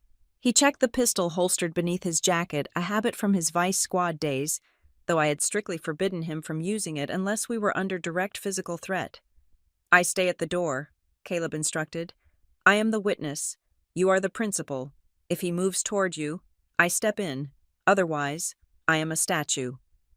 We took the elevator to the 4th floor. The hallway carpets were stained. I found Unit 4B and knocked. I did not pound. I knocked 3 times. Calm and precise. There was shuffling inside. The peephole darkened as someone looked through. Then, the sound of a chain sliding and a lock turning. The door opened. Derek stood there. The transformation was startling. In the 24 hours since the yacht photo, he had aged 5 years. His white linen shirt was wrinkled and stained with sweat. He hadn't shaved. His eyes were bloodshot, rimmed with dark circles that spoke of a sleepless, frantic night. He looked at me, then at Caleb standing silently behind my left shoulder. He didn't look surprised. He looked resigned. "You found me," he said. His voice was hoarse. "Congratulations. Did you bring the police?" "Not yet," I said. "May I come in?" He stepped back, leaving the door open. It was an invitation born of exhaustion. The apartment was a studio. It was a disaster. A suitcase lay open on the floor, clothes spilling out as if they had been thrown in by the handful. On the small kitchenette table, a bottle of scotch was half empty. Next to it was a laptop, the screen glowing with a spreadsheet that looked like a maze of red numbers. And everywhere, there were crumpled receipts and legal pads covered in frantic scribbles. I walked to the center of the room. I did not sit down. I wanted to loom. "What do you want? Violet?" Derek asked. He walked to the table and picked up the glass of scotch. His hand was shaking. "You took the boat. You froze the accounts. You turned off my credit cards. I tried to buy a MetroCard an hour ago and it was declined. I had to hop the turnstile. Are you happy?" "I am not happy, though," I said. "My sister is in a coma. Happiness is not currently on my agenda." "Then what is this?" He gestured around the room with the glass, splashing amber liquid onto the floor. "A victory lap. You want to see me squirm." "I want the truth," I said, "and I am here to give you one chance to tell it before the narrative is set in stone." "There is no truth," he snapped. "There is just an accident, a tragic accident, and a sister-in-law who has always hated me taking advantage of the situation to ruin me." I reached into my bag and pulled out a file folder. I tossed it onto the table, right on top of his laptop. "I know about the loans, Derek," I said. "I know about Apex Capital. I know about the $25,000 consulting fee you paid to a shell company. I know about the power of attorney you bullied her into signing." He flinched. "I didn't bully her. She trusts me." "She trusted you," I corrected. "Past tense. And then there is the insurance. $6 million. Double indemnity." He laughed. It was a dry, cracking sound. "That is standard financial planning. I am a businessman. I mitigate risk." "You created the risk," I said. "We know about the supplement, Derek, the green powder. We know about the hypoglycemia." The room went dead silent. The hum of the refrigerator seemed to roar. Derek froze. He set the glass down slowly. He turned to face me. His eyes were wide. The pupils dilated. "You are crazy," he whispered. "You are actually psychotic." "You think I poisoned my wife?" "I think you drugged her," I said, my voice steady, cold, unyielding. I think you needed her to be compliant. I think you needed her confused so she would sign that power of attorney. And I think you miscalculated the dose, or the timing, and she crashed the car before you were ready. That is insane, he said. That is libel. I will sue you. With what money? I asked. You do not have a lawyer. Derek, you do not have a retainer. You have a bottle of cheap scotch and a suitcase full of dirty laundry. He ran a hand through his hair. Pacing the small length of the room, he looked like a trapped rat looking for a hole in the baseboards. You do not understand, he muttered. You have always been the perfect one, the corporate superstar. You do not know what it is like to be drowning. I was trying to fix it. I was trying to get us back to zero. By betting on her death. No, he shouted. He slammed his hand on the table. I didn't want her to die, I just needed time. I needed the assets to be liquid. So you disabled the GPS on the yacht, I said. Why, where were you going? He stopped pacing. He looked at me, and for a second, I saw pure terror in his eyes. Not terror of me, terror of something else. I was going to fix it, he said. I had a deal, a transition. If I could just move the boat. Move it where? It does not matter now, he yelled. You chained it to the dock. You killed the deal. And the man in the suit? I pressed. The one you were celebrating with while Haley was in surgery, the one who was waiting for a payout. Who is he? Derek's face went pale. You saw him. I see everything. Derek, I have photos. I have logs. I have the marina technician on tape. He slumped against the counter. The fight seemed to drain out of him. He looked at the floor. It was an accident, he said softly. The car crash. It wasn't supposed to happen then. She was supposed to be at home. She was supposed to be sleeping. My heart hammered against my ribs. I kept my face impassive. So you admit you gave her something to make her sleep? I gave her a supplement, he insisted, but his voice lacked conviction. To help her relax. She was stressed. I was stressed. If she was just out of it for a few days, I could handle the transfer, I could sign the papers, I could get the money to pay off the debt, and she would never have to know how close we came to losing the house. So you drugged her to rob her, I said. I was borrowing, he pleaded. I was going to put it back, but then she got in the car. She wasn't supposed to drive. And now, he looked up at me, his eyes wet with self-pity. Now she's in a coma, and you are here stripping the flesh off my bones. You did not visit her, I said. You were drinking champagne. I had to keep up appearances, he argued. The investors were watching. If I looked weak, the deal would collapse. I had to celebrate. I had to pretend everything was fine. And if she wakes up, I asked. It was the trap. I laid it gently, right at his feet. Derek looked at me. He blinked. He wiped his mouth with the back of his hand. She can't, he muttered. Excuse me? I mean, he caught himself, but the words were already in the air, heavy and damning. I mean, if she wakes up right now, in the middle of this mess with the boat seized and the accounts frozen, she will ask questions. She will look at the records. He looked me dead in the eye, and the mask slipped completely. If she wakes up, Violet, everything becomes complicated. The timeline doesn't work. The insurance investigation starts. The lenders come for me. It is better if she rests, just for a little while longer, until I can fix this. I felt a chill go through me that was colder than the ICU. He hadn't just said it was complicated. He had implied that her consciousness was an inconvenience. He preferred her in a coma. It bought him time. I nodded slowly. I had what I needed. I didn't need a confession of murder. I needed a confession of motive. I needed proof that his interests were directly opposed to her survival. Thank you, Derek, I said. You have been very clear. I turned to leave. Wait, he said. He stepped forward. You are not going to the police with this. It is circumstantial. You have nothing. I have enough, I said.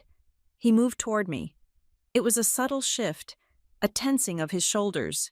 From the doorway, Caleb cleared his throat. It was a deep rumble of a sound. He stepped into the light. his hands loose at his sides, his gaze locked on Derek.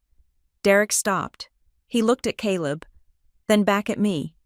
He saw the calculation in my eyes. He realized that any physical move he made would end very badly for him. "Get out," Derek hissed. "Get out of my house." "It is a rental," I said. "And since you have no money, I imagine you will be evicted from here soon too." We left him standing in the ruin of his temporary life, in the car. Caleb handed me a small digital recorder. "Did you get it?" "I got it," I said. He admitted the drugging was to keep her compliant. He admitted her waking up is a threat to him. That is enough for the civil suit. Is it enough for the cops? "It helps," Caleb said. "But without the chemical analysis of the powder, or a witness to him tampering with the car. A good lawyer can spin it. He will say he was a desperate husband making bad choices, not a killer." "Then we make sure he doesn't get a good lawyer," I said. I was wrong about that. 2 days later, at the preliminary hearing for the emergency guardianship and asset freeze, the doors of the courtroom opened, and in walked Cole Sutter. My heart sank. Cole Sutter was not a strip mall attorney. He was a shark in a $3,000 bespoke suit. He was the kind of lawyer who defended pharmaceutical companies when their drugs caused heart failure. He was the kind of lawyer who got senators acquitted of bribery charges on technicalities. He cost $700 an hour. Minimum, Derek Vaughn, who couldn't buy a MetroCard 2 days ago, had somehow retained one of the most expensive defense attorneys in New York. "Who is paying him?" I whispered to Mara as we sat at the plaintiff's table. "I do not know," Mara said, her face grim. "But whoever it is, they have deep pockets, and they want Derek protected." The hearing was brutal. I took the stand. I testified about the loans, the power of attorney, the yacht, the lack of hospital visits. I played the recording of Derek saying, "If she wakes up, everything becomes complicated." It felt damning. It felt like a slam dunk. Then Cole Sutter stood up. He didn't shout. He smiled. He looked at the judge, a tired man named Justice Galloway, with an expression of shared, weary wisdom. "Your Honor," Sutter began, his voice smooth as oil. "Ms. Holmes is clearly a grieving sister. We empathize with her pain, but let us look at the facts, not the emotions." He walked over to the podium. "My client is a businessman who made risky investments. Is that a crime?" "No. That is capitalism. He took out loans, legal loans. He obtained a power of attorney from his wife because she was suffering from fatigue that we now know was likely the precursor to her medical episode. He was trying to protect their estate." He turned to me. "Ms. Holmes, you claim my client drugged his wife. Do you have a toxicology report identifying a specific poison?" The doctors found hypoglycemia," Sutter interrupted, "which can be caused by a dozen natural factors, including the very fatigue she was complaining of. Do you have a video of him spiking her drink? Do you have the bottle?" "No, but..." "You claim he tampered with the car. Do you have a mechanic's report stating the brake lines were cut? Do you have a witness?" "No." "So what you have," Sutter said, spreading his hands wide, "is a financial mess, a tragic accident, and a husband who is being persecuted by a wealthy, powerful family who never thought he was good enough for their daughter." He turned back to the judge. "This is not a murder plot, Your Honor. This is a witch hunt. Ms. Holmes has seized my client's assets based on paranoia. She has left him destitute. She is using her corporate resources to bully a man whose wife is fighting for her life." He paused for effect. "Everything they have presented is circumstantial, every single piece of it, and on the basis of maybe and what if, they have destroyed a man's life." I watched the judge. He was nodding slowly. "Mr. Sutter makes a compelling point regarding the evidence threshold for the asset seizure," Justice Galloway said. "While Mr. Vaughn's financial conduct is concerning the accusation of attempted murder is a leap the court cannot take without physical evidence." I felt the blood drain from my face. We were losing.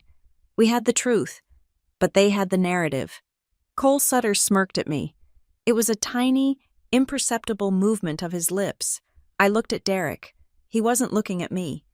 He was looking at the back of the courtroom. I turned around. Sitting in the last row, in the shadows, was the man in the suit, the man from the boat, the man with the scar. He wasn't watching the judge. He was watching Derek. And suddenly, I knew who was paying for Cole Sutter. Derek wasn't the client. Derek was the loose end, and they had hired the best lawyer in the city not to save him, but to keep him quiet. The courtroom air was stale, recycled, and smelled faintly of floor wax and expensive cologne. It was the scent of a system designed to strip the emotion out of tragedy and reduce human life to a series of permissible or inadmissible facts. I sat at the plaintiff's table, my hands clasped so tightly together that my knuckles were white. Beside me, Mara Kingsley was scribbling furiously on a legal pad, her jaw set in a hard line. Jonas Pike was leaning back in his chair, staring at the ceiling, calculating odds that were rapidly dropping. Cole Sutter, Derek's high-priced defense attorney, was standing at the podium. He looked like he had been born in that suit. He radiated a calm, predatory confidence that made my stomach turn. "Your Honor," Sutter said, his voice filling the room without being loud. "We are 3 hours into this hearing, and what do we have? We have speculation. We have a grieving sister who is understandably looking for someone to blame.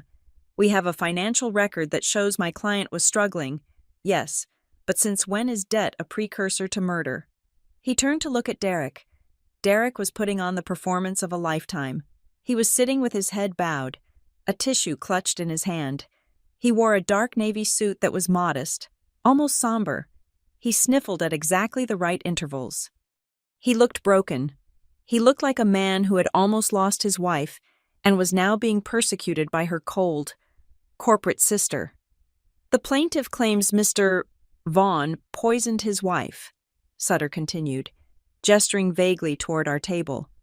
"But they have no poison. They claim he tampered with her car, but they have no cut brake lines. They have text messages about a green drink.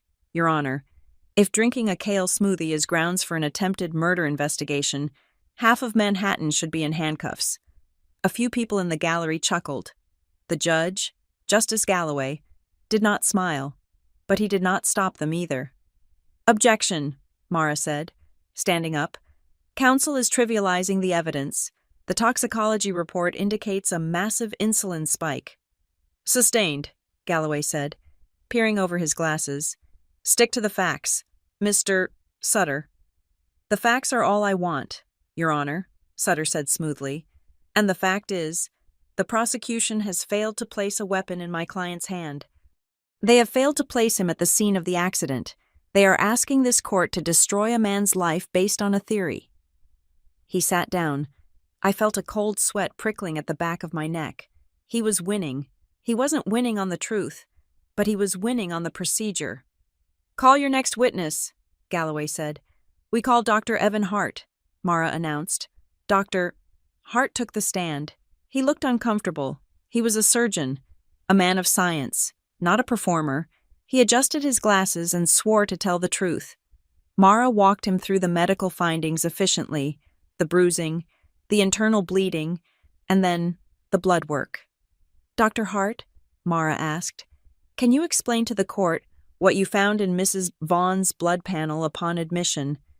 "We found a glucose level of 32, Hart said clearly, and a correspondingly high level of insulin that did not match her body's natural production capabilities. The C-peptide test confirmed the insulin was exogenous. It came from outside her body. In your professional opinion, could this level of hypoglycemia cause a driver to lose consciousness?" "Absolutely," Hart said. "At that level, cognitive function ceases. She would have blacked out before she even realized what was happening." "Thank you," Mara said. "Your witness." Sutter stood up. He didn't walk to the podium this time. He walked right up to the witness box, invading Hart's space just enough to be intimidating. "Dr. Hart," Sutter said pleasantly, "you stated the insulin was exogenous. That means it was injected or ingested, correct?" "Correct. Did you see my client inject her?" "No." "Did you see my client feed her anything?" "No." "Is it possible," Sutter asked, leaning on the railing. That a person could take insulin themselves, perhaps by accident, or perhaps for weight loss. It is a known trend in certain circles. Is it not? Hart hesitated. It is medically possible for someone to self-administer. Yes. But given her history— Thank you, doctor. Sutter cut him off. And let us talk about the hypoglycemia itself. Is it possible for a severe infection or a tumor to cause similar readings? It is rare, but— Yes or no? Doctor, is it possible? It is possible, Hart admitted, looking defeated. So, Sutter turned to the judge, spreading his hands. We have a medical condition that could be self-inflicted, accidental, or natural. We have no witness to a crime. We have no weapon. We have nothing. Dr. Hart stepped down. He looked at me as he walked past, his eyes apologetic. I nodded at him. It wasn't his fault. The law required certainty, and medicine dealt in probabilities. Justice Galloway cleared his throat. He looked at his watch. Ms. Kingsley, the judge said, addressing Mara. Mr. Pike, I am going to be frank with you. You are asking for an extended injunction on Mr. Vaughn's assets and a referral for a criminal grand jury. The bar for that is high. You have shown me that Mr. Vaughn is a bad financial manager. You have shown me that his wife had a medical episode. You have not connected the two. Your Honor, we have the motive, Jonas argued, standing up. The insurance policy, the debt. Motive is not a crime, Galloway said sharply. Lots of people have debt. Lots of people have life insurance. If you do not have direct evidence linking him to the act of harming her, or evidence of a conspiracy to do so, I am inclined to lift the asset freeze and dismiss the petition for criminal inquiry. I will give you until tomorrow morning to present something substantive. Otherwise, Mr. Vaughn walks out of here with his checkbook and his freedom. He banged the gavel. Court is in recess until 9 a.m. I watched Derek. He stood up and buttoned his jacket. He didn't look at me. He looked at Cole Sutter and shook his hand. It was a firm, confident handshake. I felt like I couldn't breathe. I walked out of the courtroom, my heels clicking on the marble floor. The sound echoed like a countdown. We had fewer than 20 hours. We retreated to a small coffee shop 2 blocks from the courthouse. It was raining outside, a gray, miserable drizzle that matched my internal landscape. We sat at a corner booth. Mara looked furious. Jonas looked tired. He is going to get away with it, I said. My voice was hollow. He is going to walk, and then he is going to pull the plug on her. He cannot pull the plug, Mara said, aggressively stirring her tea. The guardianship hearing is separate. We can still fight for control of her medical care. But he will have the money, I said. He will have the resources to fight us for years, and he will vanish. He will take the insurance payout when she goes, and he will disappear onto an island somewhere. We need a link, Jonas said, rubbing his temples. We need to bridge the gap between the debt and the accident. The judge is right. We have smoke, but we do not have fire. I looked out the window. People were rushing by with umbrellas, living their normal lives. I hated them. I hated their ignorance. I hated that the world kept spinning while my sister was lying in a bed, suspended between life and death, with her husband waiting to cash the check. I failed her, I whispered. I thought I was so smart. I thought I could outmaneuver him with money and logic, but logic does not work against a liar who pays for a $700 an hour shield. My phone buzzed on the table. I ignored it. It buzzed again, and again. I looked down. It was Caleb. I picked it up. Tell me you have something. Caleb, because we are sinking. Do not speak, Caleb said. His voice was different. It wasn't his usual calm, detached tone. It was breathless. He was moving. Put me on speaker. Are the lawyers there? Yes, I said, hitting the button. We are all here. I am at the precinct, Caleb said. I have someone with me. You remember Rodriguez? The technician from the marina? The one who was too scared to talk, I asked. He is not scared of Derek anymore. Caleb said. He is scared of the police. I showed him the photos of the scuttled boat. I told him that if he didn't come forward now, he would be charged as an accessory to insurance fraud and destruction of evidence. He cracked. Is he willing to testify? Jonas asked, leaning into the phone. Better, Caleb said. He has insurance of his own. There was a rustling sound on the line, like a phone being passed. Then, a click. A new voice filled the small booth. It was tinny, recorded, and slightly distorted by wind, but it was unmistakable. I do not care about the regulations. Man, just do it. It was Derek. Mr. Vaughn, I cannot just wipe the logs, another voice Rodriguez said. The system keeps a backup. If the Coast Guard checks, then swap the unit. Derek's voice snapped. It was angry, desperate. Rip the whole thing out. Put in a new one. I need the history gone. I need it to look like this boat has been sitting at the dock for the last 2 weeks. Can you do it or not? It will cost you double. I will pay you triple.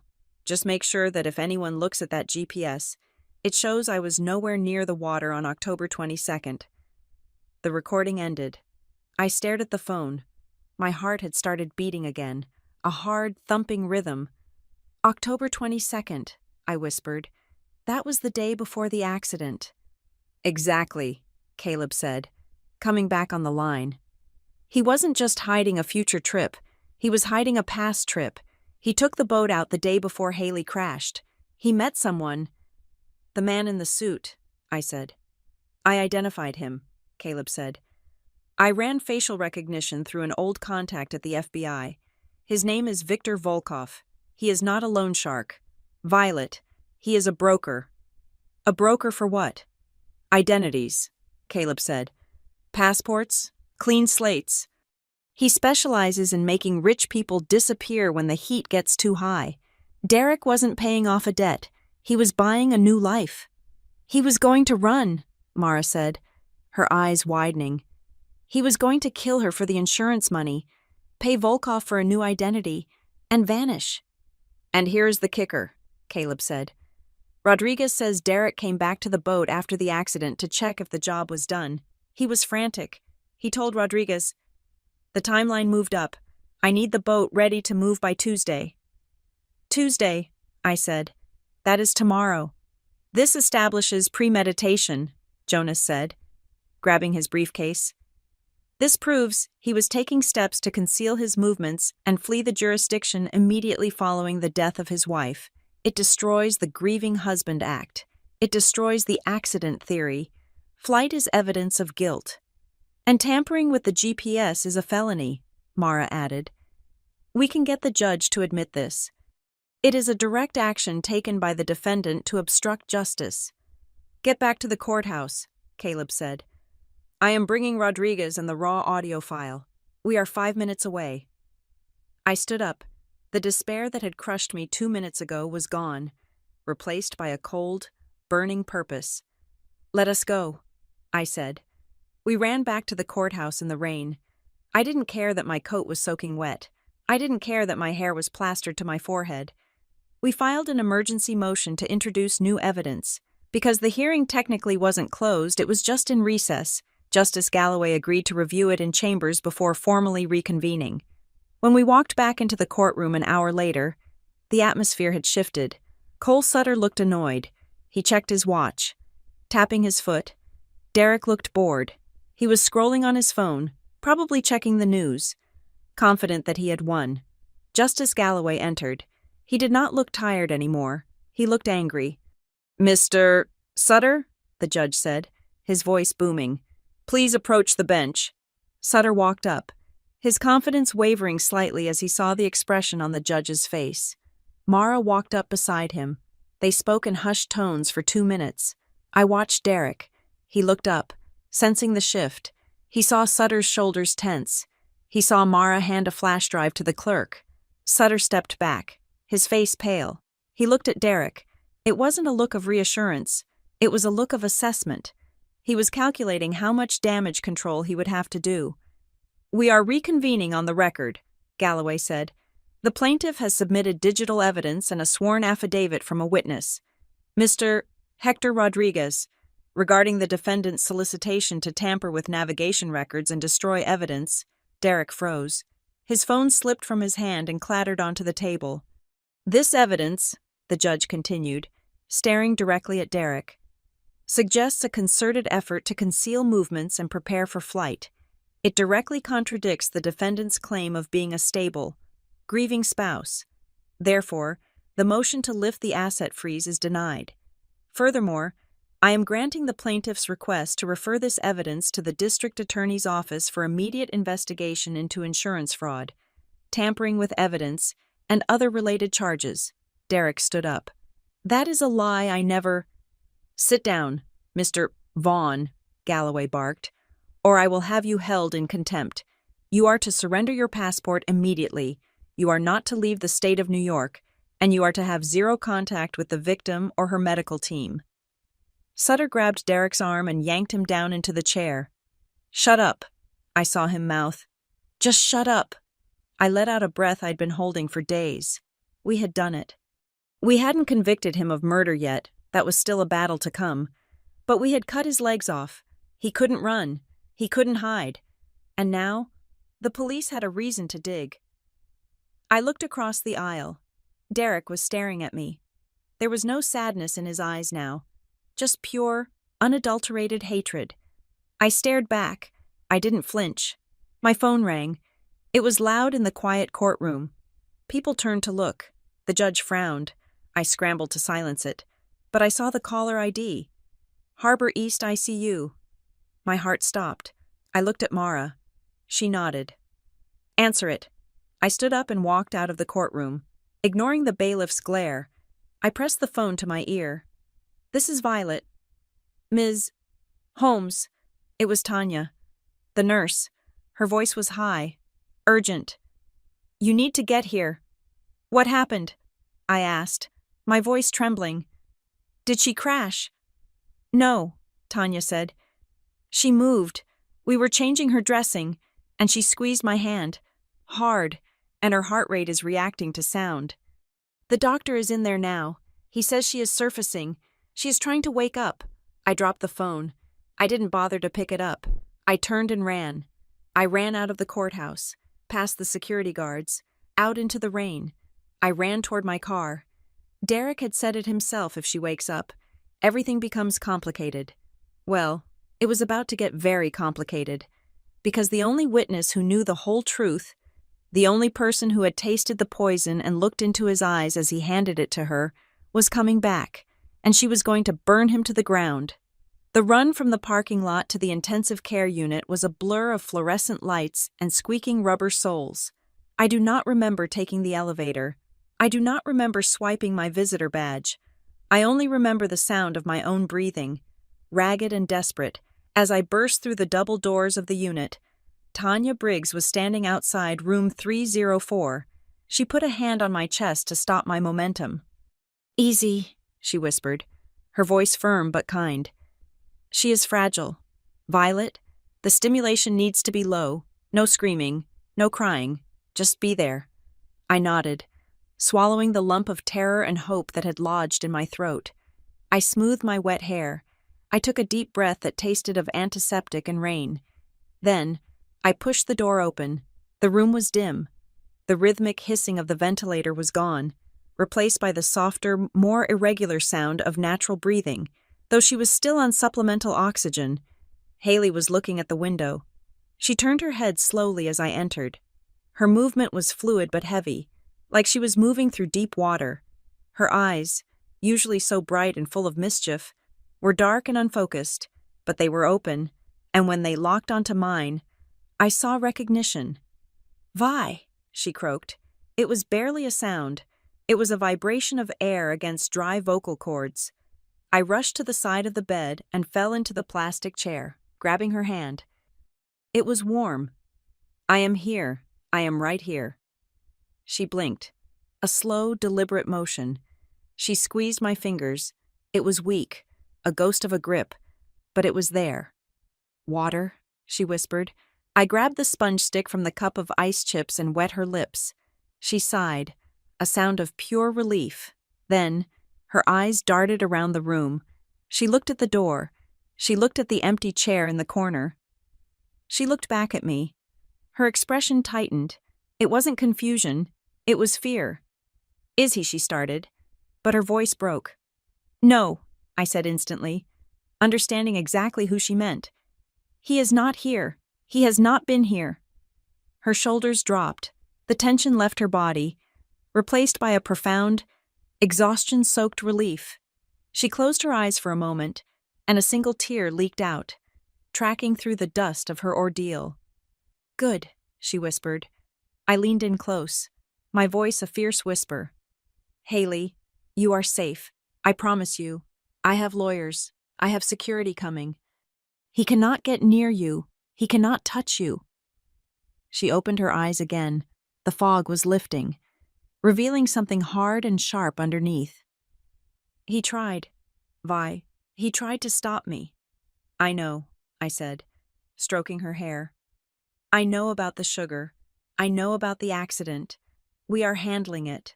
She shook her head slightly. "Not just the accident, the crash that was the end, but he started months ago." I stayed with her for an hour before the doctors kicked me out to run neurological assessments.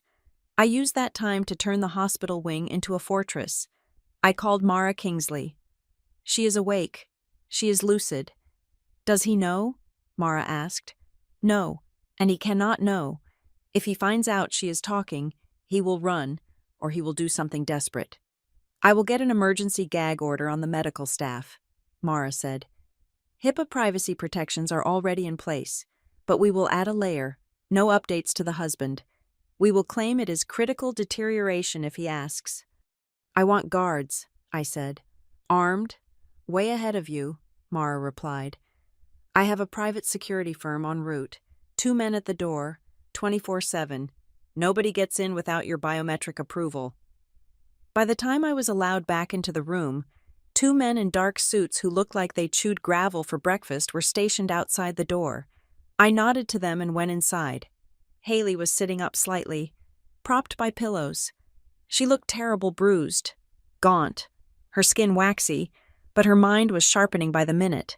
The doctor said her cognitive functions were intact. A miracle given the trauma. I pulled the chair close. "Haley, you do not have to talk about it yet. You can rest." "I cannot rest," she said. Her voice was stronger now, raspy but determined. "I have been sleeping for a week. I need to get this out before I forget the details." She looked at the ceiling, gathering her thoughts. "He changed. Violet, about 6 months ago. He stopped looking at me. He started looking through me. He was always on his phone, always talking about leverage and timelines." "We know about the debts," I said softly. "We know about the gambling." "It wasn't just gambling," she said. "He was buying things, expensive things, not for us, for himself, watches, suits, and that powder." My stomach tightened. "The green drink. He called it vitality," she said, a bitter smile twisting her lips. "He was so sweet about it. He would bring it to me in bed. He said I looked tired. He said I needed nutrients for the baby." I froze. "The baby?" Haley looked down at her stomach, her hand hovering over the hospital blanket. Her eyes filled with tears again. "I was pregnant, Vi," she whispered. 8 weeks. We hadn't told anyone yet. We wanted to wait for the first trimester scan."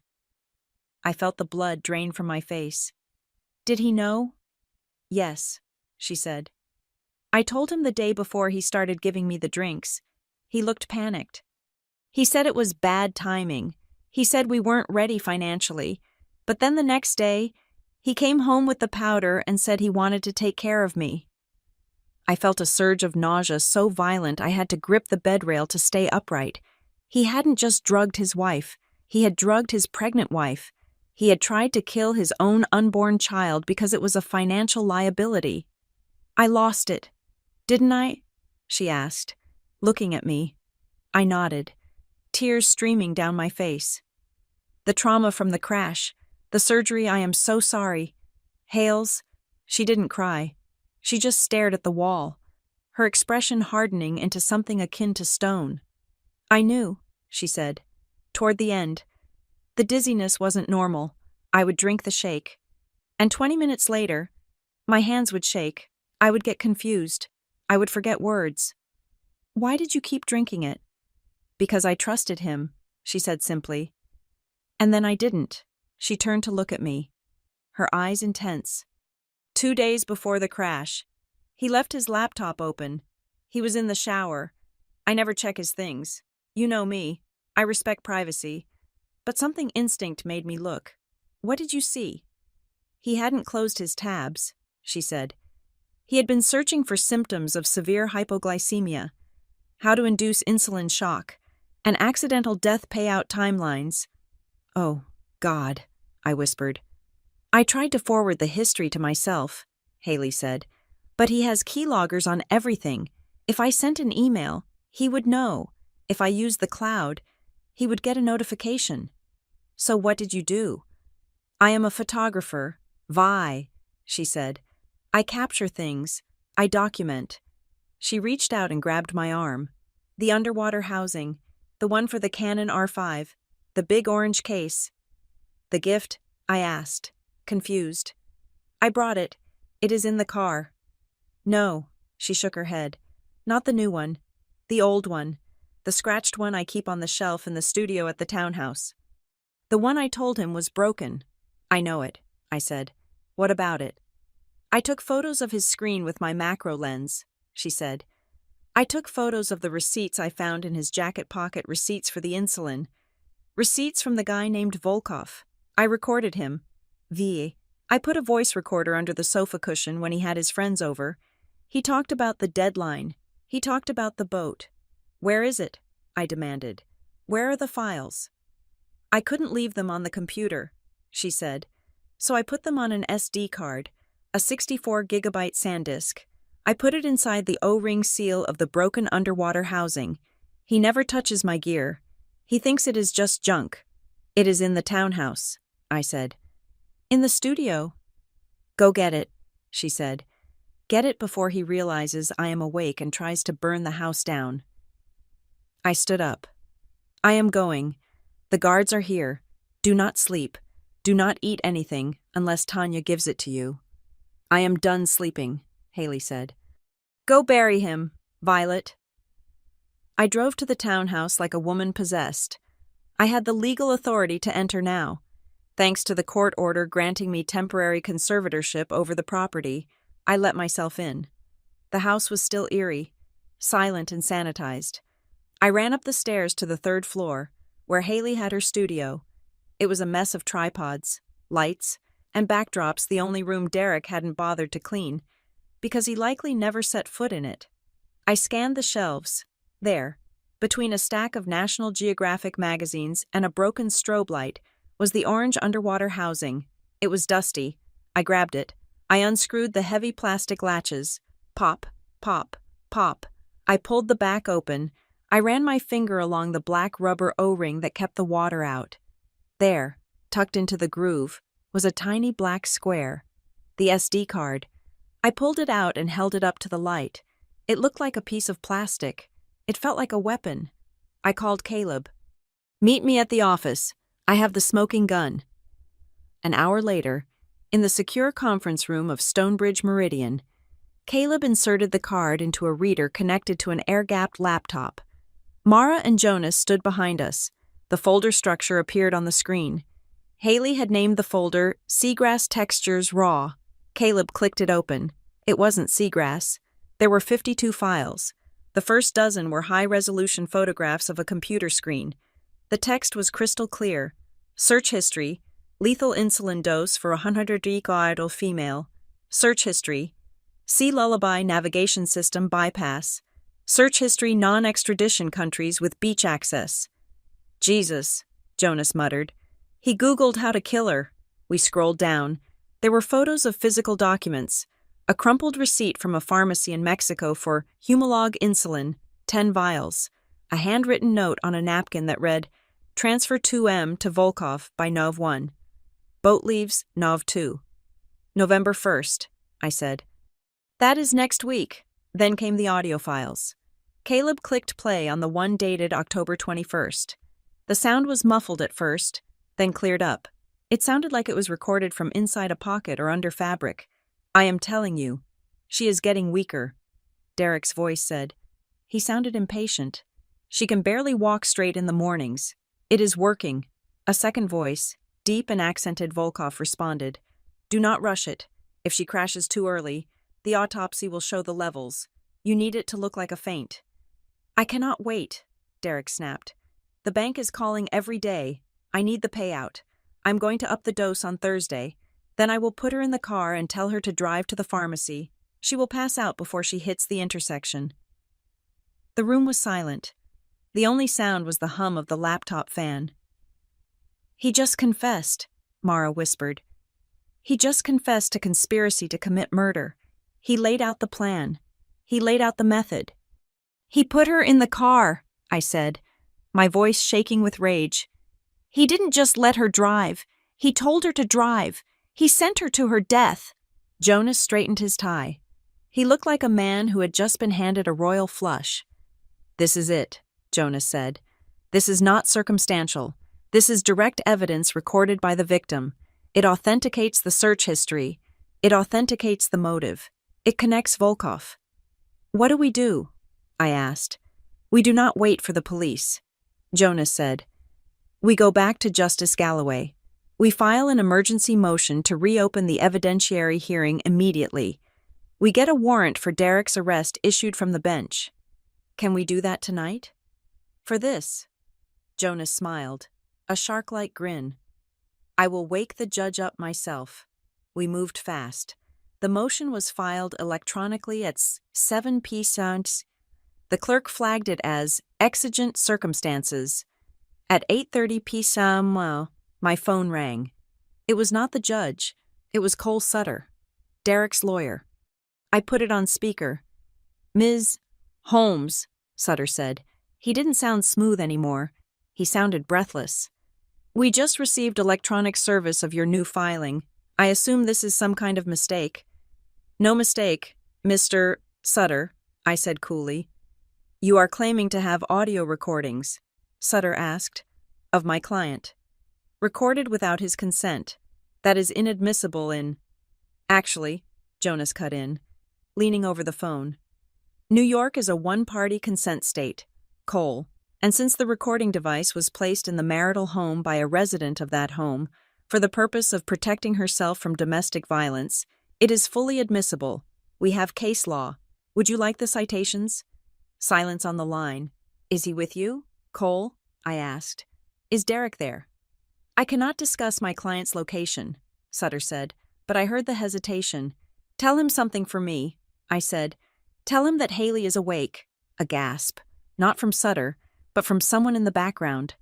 "She is awake," I continued, my voice hard as diamond. "She remembers the green drink, she remembers the laptop, and she remembers you telling her to drive to the pharmacy." "Violet, wait." Derek's voice came onto the line. He sounded frantic, hysterical. "Let me explain. The recording, it is out of context. It was a screenplay. We were rehearsing a scene. Save it for the jury. Derek," I said. "The police are on their way to your apartment. They have the warrant. And this time, Volkov cannot help you." I hung up. I looked at the team. "He is going to run," Caleb said. "He knows it is over." "Let him try," I said. "Every airport in the tri-state area has his face on a screen by now. His passports are flagged. His accounts are zero. He has nowhere to go but down." I stood up. I needed to go back to the hospital. I needed to tell Haley that the war was over. We had won. But as I walked out of the building, I looked at the night sky. It wasn't over. Not yet. Because a cornered animal is most dangerous right before it dies. And Derek Vaughn had one last card to play, even if it was a suicide card. The final hearing did not begin with a bang. It began with the squeak of rubber wheels on a marble floor. The courtroom was packed.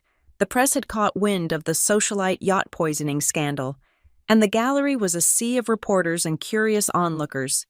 Derek sat at the defense table, looking pale but composed. His suit was freshly pressed. Cole Sutter was whispering in his ear, likely assuring him that without a direct witness to the car crash, They could plead down to simple fraud. Then, the double doors at the back of the room swung open. The room went silent. You could hear the hum of the air conditioning. I walked in first, and behind me, pushed by a court bailiff, was Haley. She was in a wheelchair, a blanket over her lap.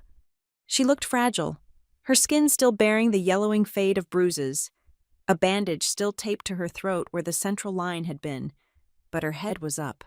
Her eyes were clear. I looked at Derek. The color drained from his face so fast it looked like a physical blow.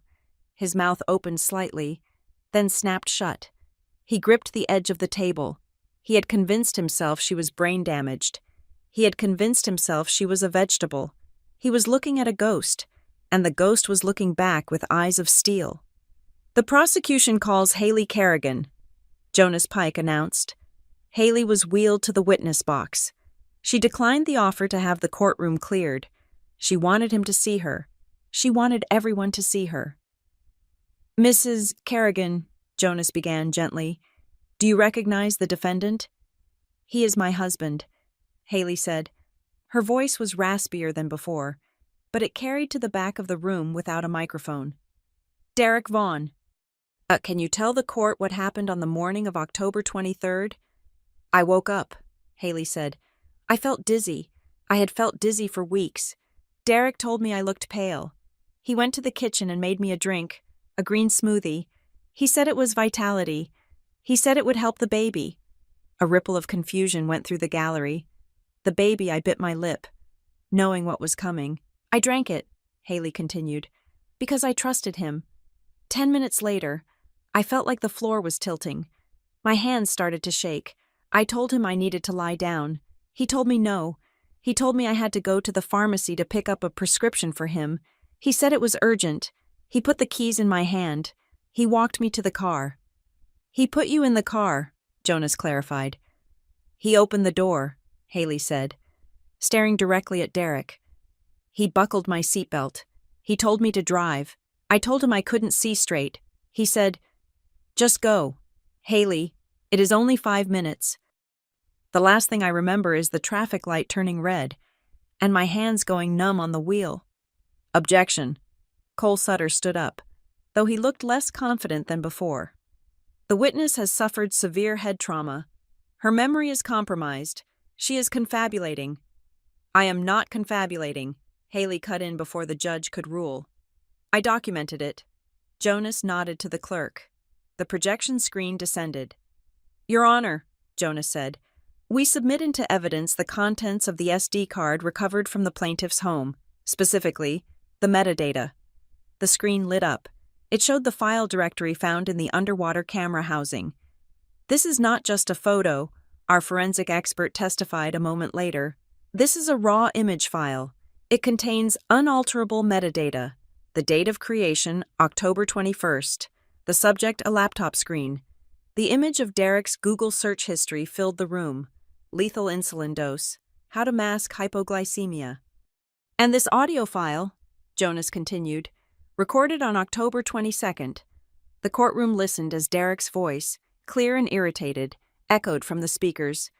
"I am going to up the dose on Thursday. Then I will put her in the car. She will pass out before she hits the intersection." Derek sank lower in his chair. He put his head in his hands. Sutter was frantically tapping on his tablet, looking for a loophole that didn't exist. "Mr. Sutter," Justice Galloway said, his voice like thunder, "do you have a cross-examination?" Sutter stood up. He looked at the screen. He looked at Haley. "Mrs. Kerrigan, is it possible that you were researching these things for a project? You are an artist, perhaps a story about murder." "I take photos of jellyfish, Mr. Sutter," Haley said dryly. "I do not research bioweapons." "But the trauma," Sutter tried again. "The trauma," Haley interrupted, "is the only reason I'm alive, because the crash happened too soon. If I had stayed home and finished that drink, I would be dead in my bed, and he would have claimed it was natural causes." Sutter sat down. He knew it was over, but we weren't done. "The prosecution calls Elena Petrova," Jonas announced. The doors opened again. Derek's head snapped up. The woman from the yacht photo walked in. She wasn't wearing a bikini and holding champagne anymore. She was wearing a gray pantsuit and looking at the floor. She had been arrested the night before on charges of money laundering, and she had taken a plea deal faster than Derek could blink. "Ms. Petrova," Jonas said, "what is your relationship to the defendant?" "I am a broker," she said. Her accent was thick, Eastern European. "I work for Viktor Volkov. We facilitate asset liquidation and relocation." "Did Mr. Vaughn hire you?" "Yes. He paid us a retainer of $50,000. He wanted a new identity, passport, residency in a non-extradition country. And he wanted to move a large sum of money." "How much money?" $6 million, she said. "He told us the funds would be available by November 1st. He said his wife's life insurance policy had a double indemnity clause for accidental death. He was very specific about the accidental part. He needed the police report to be clean." "Did he mention his wife?" "He said she was an obstacle," Elena said cold. "He said, 'The asset is expiring soon.' He talked about her like she was a stock option." The gallery erupted. The judge banged his gavel, his face red with fury. "Order!" Galloway shouted. "Order in this court." Derek stood up. He couldn't help himself. The pressure cooker had exploded. "I didn't mean to kill her," he screamed. The room went dead silent. Derek looked around, realizing what he had just done. But he couldn't stop. The dam had broken. "I didn't want her dead," he yelled, tears streaming down his face, tears of self-pity, not remorse. "I just wanted the money. I was in a hole. Volkov was going to kill me. I needed the insurance. If she just went to sleep and didn't wake up, it would have been painless. I loved her. I did it for us." "You did it for yourself," I said from the plaintiff's table. I didn't shout. I didn't have to. "Mr. Vaughn," Justice Galloway said, his voice dangerously quiet. "Did you just confess to administering a substance to your wife with the intent to cause her death to collect insurance money?" Derek stammered. He looked at Sutter. Sutter had closed his laptop. He was staring at the wall. "It wasn't just a business decision I was going to lose the house." "You are going to lose a lot more than the house," the judge said. The sentencing hearing was immediate, because Derek was a flight risk with connections to identity brokers. His bail was revoked instantly. The judge didn't hold back. "Derek Vaughn," Justice Galloway said, looking down from the bench. "In my 30 years on the bench, I have seen crimes of passion, and I have seen crimes of greed, but I have rarely seen a crime so calculated, so intimate in its betrayal. You used your wife's trust as a weapon. You used her body as a piggy bank. I sentence you to 25 years to life for attempted murder in the first degree, conspiracy to commit insurance fraud, and tampering with evidence. Furthermore, I am granting the full forfeiture of all assets to the victim. You are stripped of your marital rights. You are stripped of your dignity." Derek was handcuffed. He looked at Haley one last time as the marshals dragged him away. He looked small. He didn't look like a businessman or a charmer. He looked like exactly what he was, a bad investment. Haley didn't look at him. She was looking at me. We left the courthouse through the back exit to avoid the press. The rain had started again, washing the city clean. We sat in the back of the town car, watching the buildings blur by. Haley was quiet. She was holding her stomach again. "It wasn't just the money," she whispered. "I know," I said. She looked at me. Her eyes filled with a grief that went deeper than the ocean she loved to photograph. "I lost the baby, Vi," she said. "The doctor told me when I woke up, the trauma of the crash, the shock to my system, my body couldn't hold on." I reached out and pulled her into a hug, being careful of her ribs. "I am so sorry. I am so sorry. I was going to name her Marina." She sobbed into my shoulder. "I didn't tell Derek. I wanted it to be a surprise. But he knew I was pregnant. He knew. And he still sent me to that car. He killed his own child. Violet. He didn't care." "He cared about nothing but himself," I said, stroking her hair. "But he is gone. He is in a cage. He can never hurt you again." I feel empty, she said. I know, I said. But we will fill it back up, not with things, not with money, with life. 2 months later, the Sea Lullaby was sold. We didn't want it. We didn't want the memories attached to that teak deck or the champagne stains of a celebration held while Haley was bleeding. We sold it to a charter company in Florida. The proceeds, all $300,000 of it, didn't go into Haley's bank account. We started the Marina Kerrigan Foundation. It was a grant program for underwater photographers and ocean conservationists. It was a way to turn a vessel of betrayal into a vessel of beauty. I sat with Haley on the balcony of my parents' house in Connecticut. It was December now. The air was cold, but the sun was bright. Haley was out of the wheelchair. She was walking with a cane, but the doctors said she would be diving again by summer. She held a camera in her lap, the new one I had bought her for that ruined birthday. She was taking pictures of the birds on the feeder. You know, she said, looking through the viewfinder, I used to think you were cold. Vi. All business, all contracts. I was, I admitted, sipping my coffee. I thought I could control the world with spreadsheets. You saved my life, she said, lowering the camera. You didn't just win a lawsuit. You fought for me when I couldn't fight. You listened to the silence in the house. I should have listened sooner, I said. I should have listened when you sent those emails about the liquidity. I should have listened when you said you were tired. We are listening now, she said. She reached over and took my hand. We are all listening. I looked at my sister. She was scarred. She was grieving a child she never got to hold. She was a divorcee at 33 with a publicized trauma, but she was alive. She was breathing, and she was free. I realized then that revenge isn't about destroying the enemy. That is just the mechanics. Revenge is about surviving the attempt to destroy you. It is about refusing to be the victim they wrote you to be. Derek Vaughn was rotting in a cell in upstate New York, worrying about his appeal. Violet Holmes and Haley Kerrigan were sitting in the sun, planning a trip to the Great Barrier Reef, and that, truly, was the best business transaction I had ever closed. Thank you so much for listening to this story of betrayal, justice, and sisterhood. If you enjoyed seeing Derek get exactly what he deserved, please let me know in the comments where you are tuning in from. I would love to hear your thoughts on how Violet handled this. Don't forget to subscribe to the Maya Revenge Stories channel, like this video, and hit that hype button so we can share this story with even more people. Stay safe, and always trust your instincts.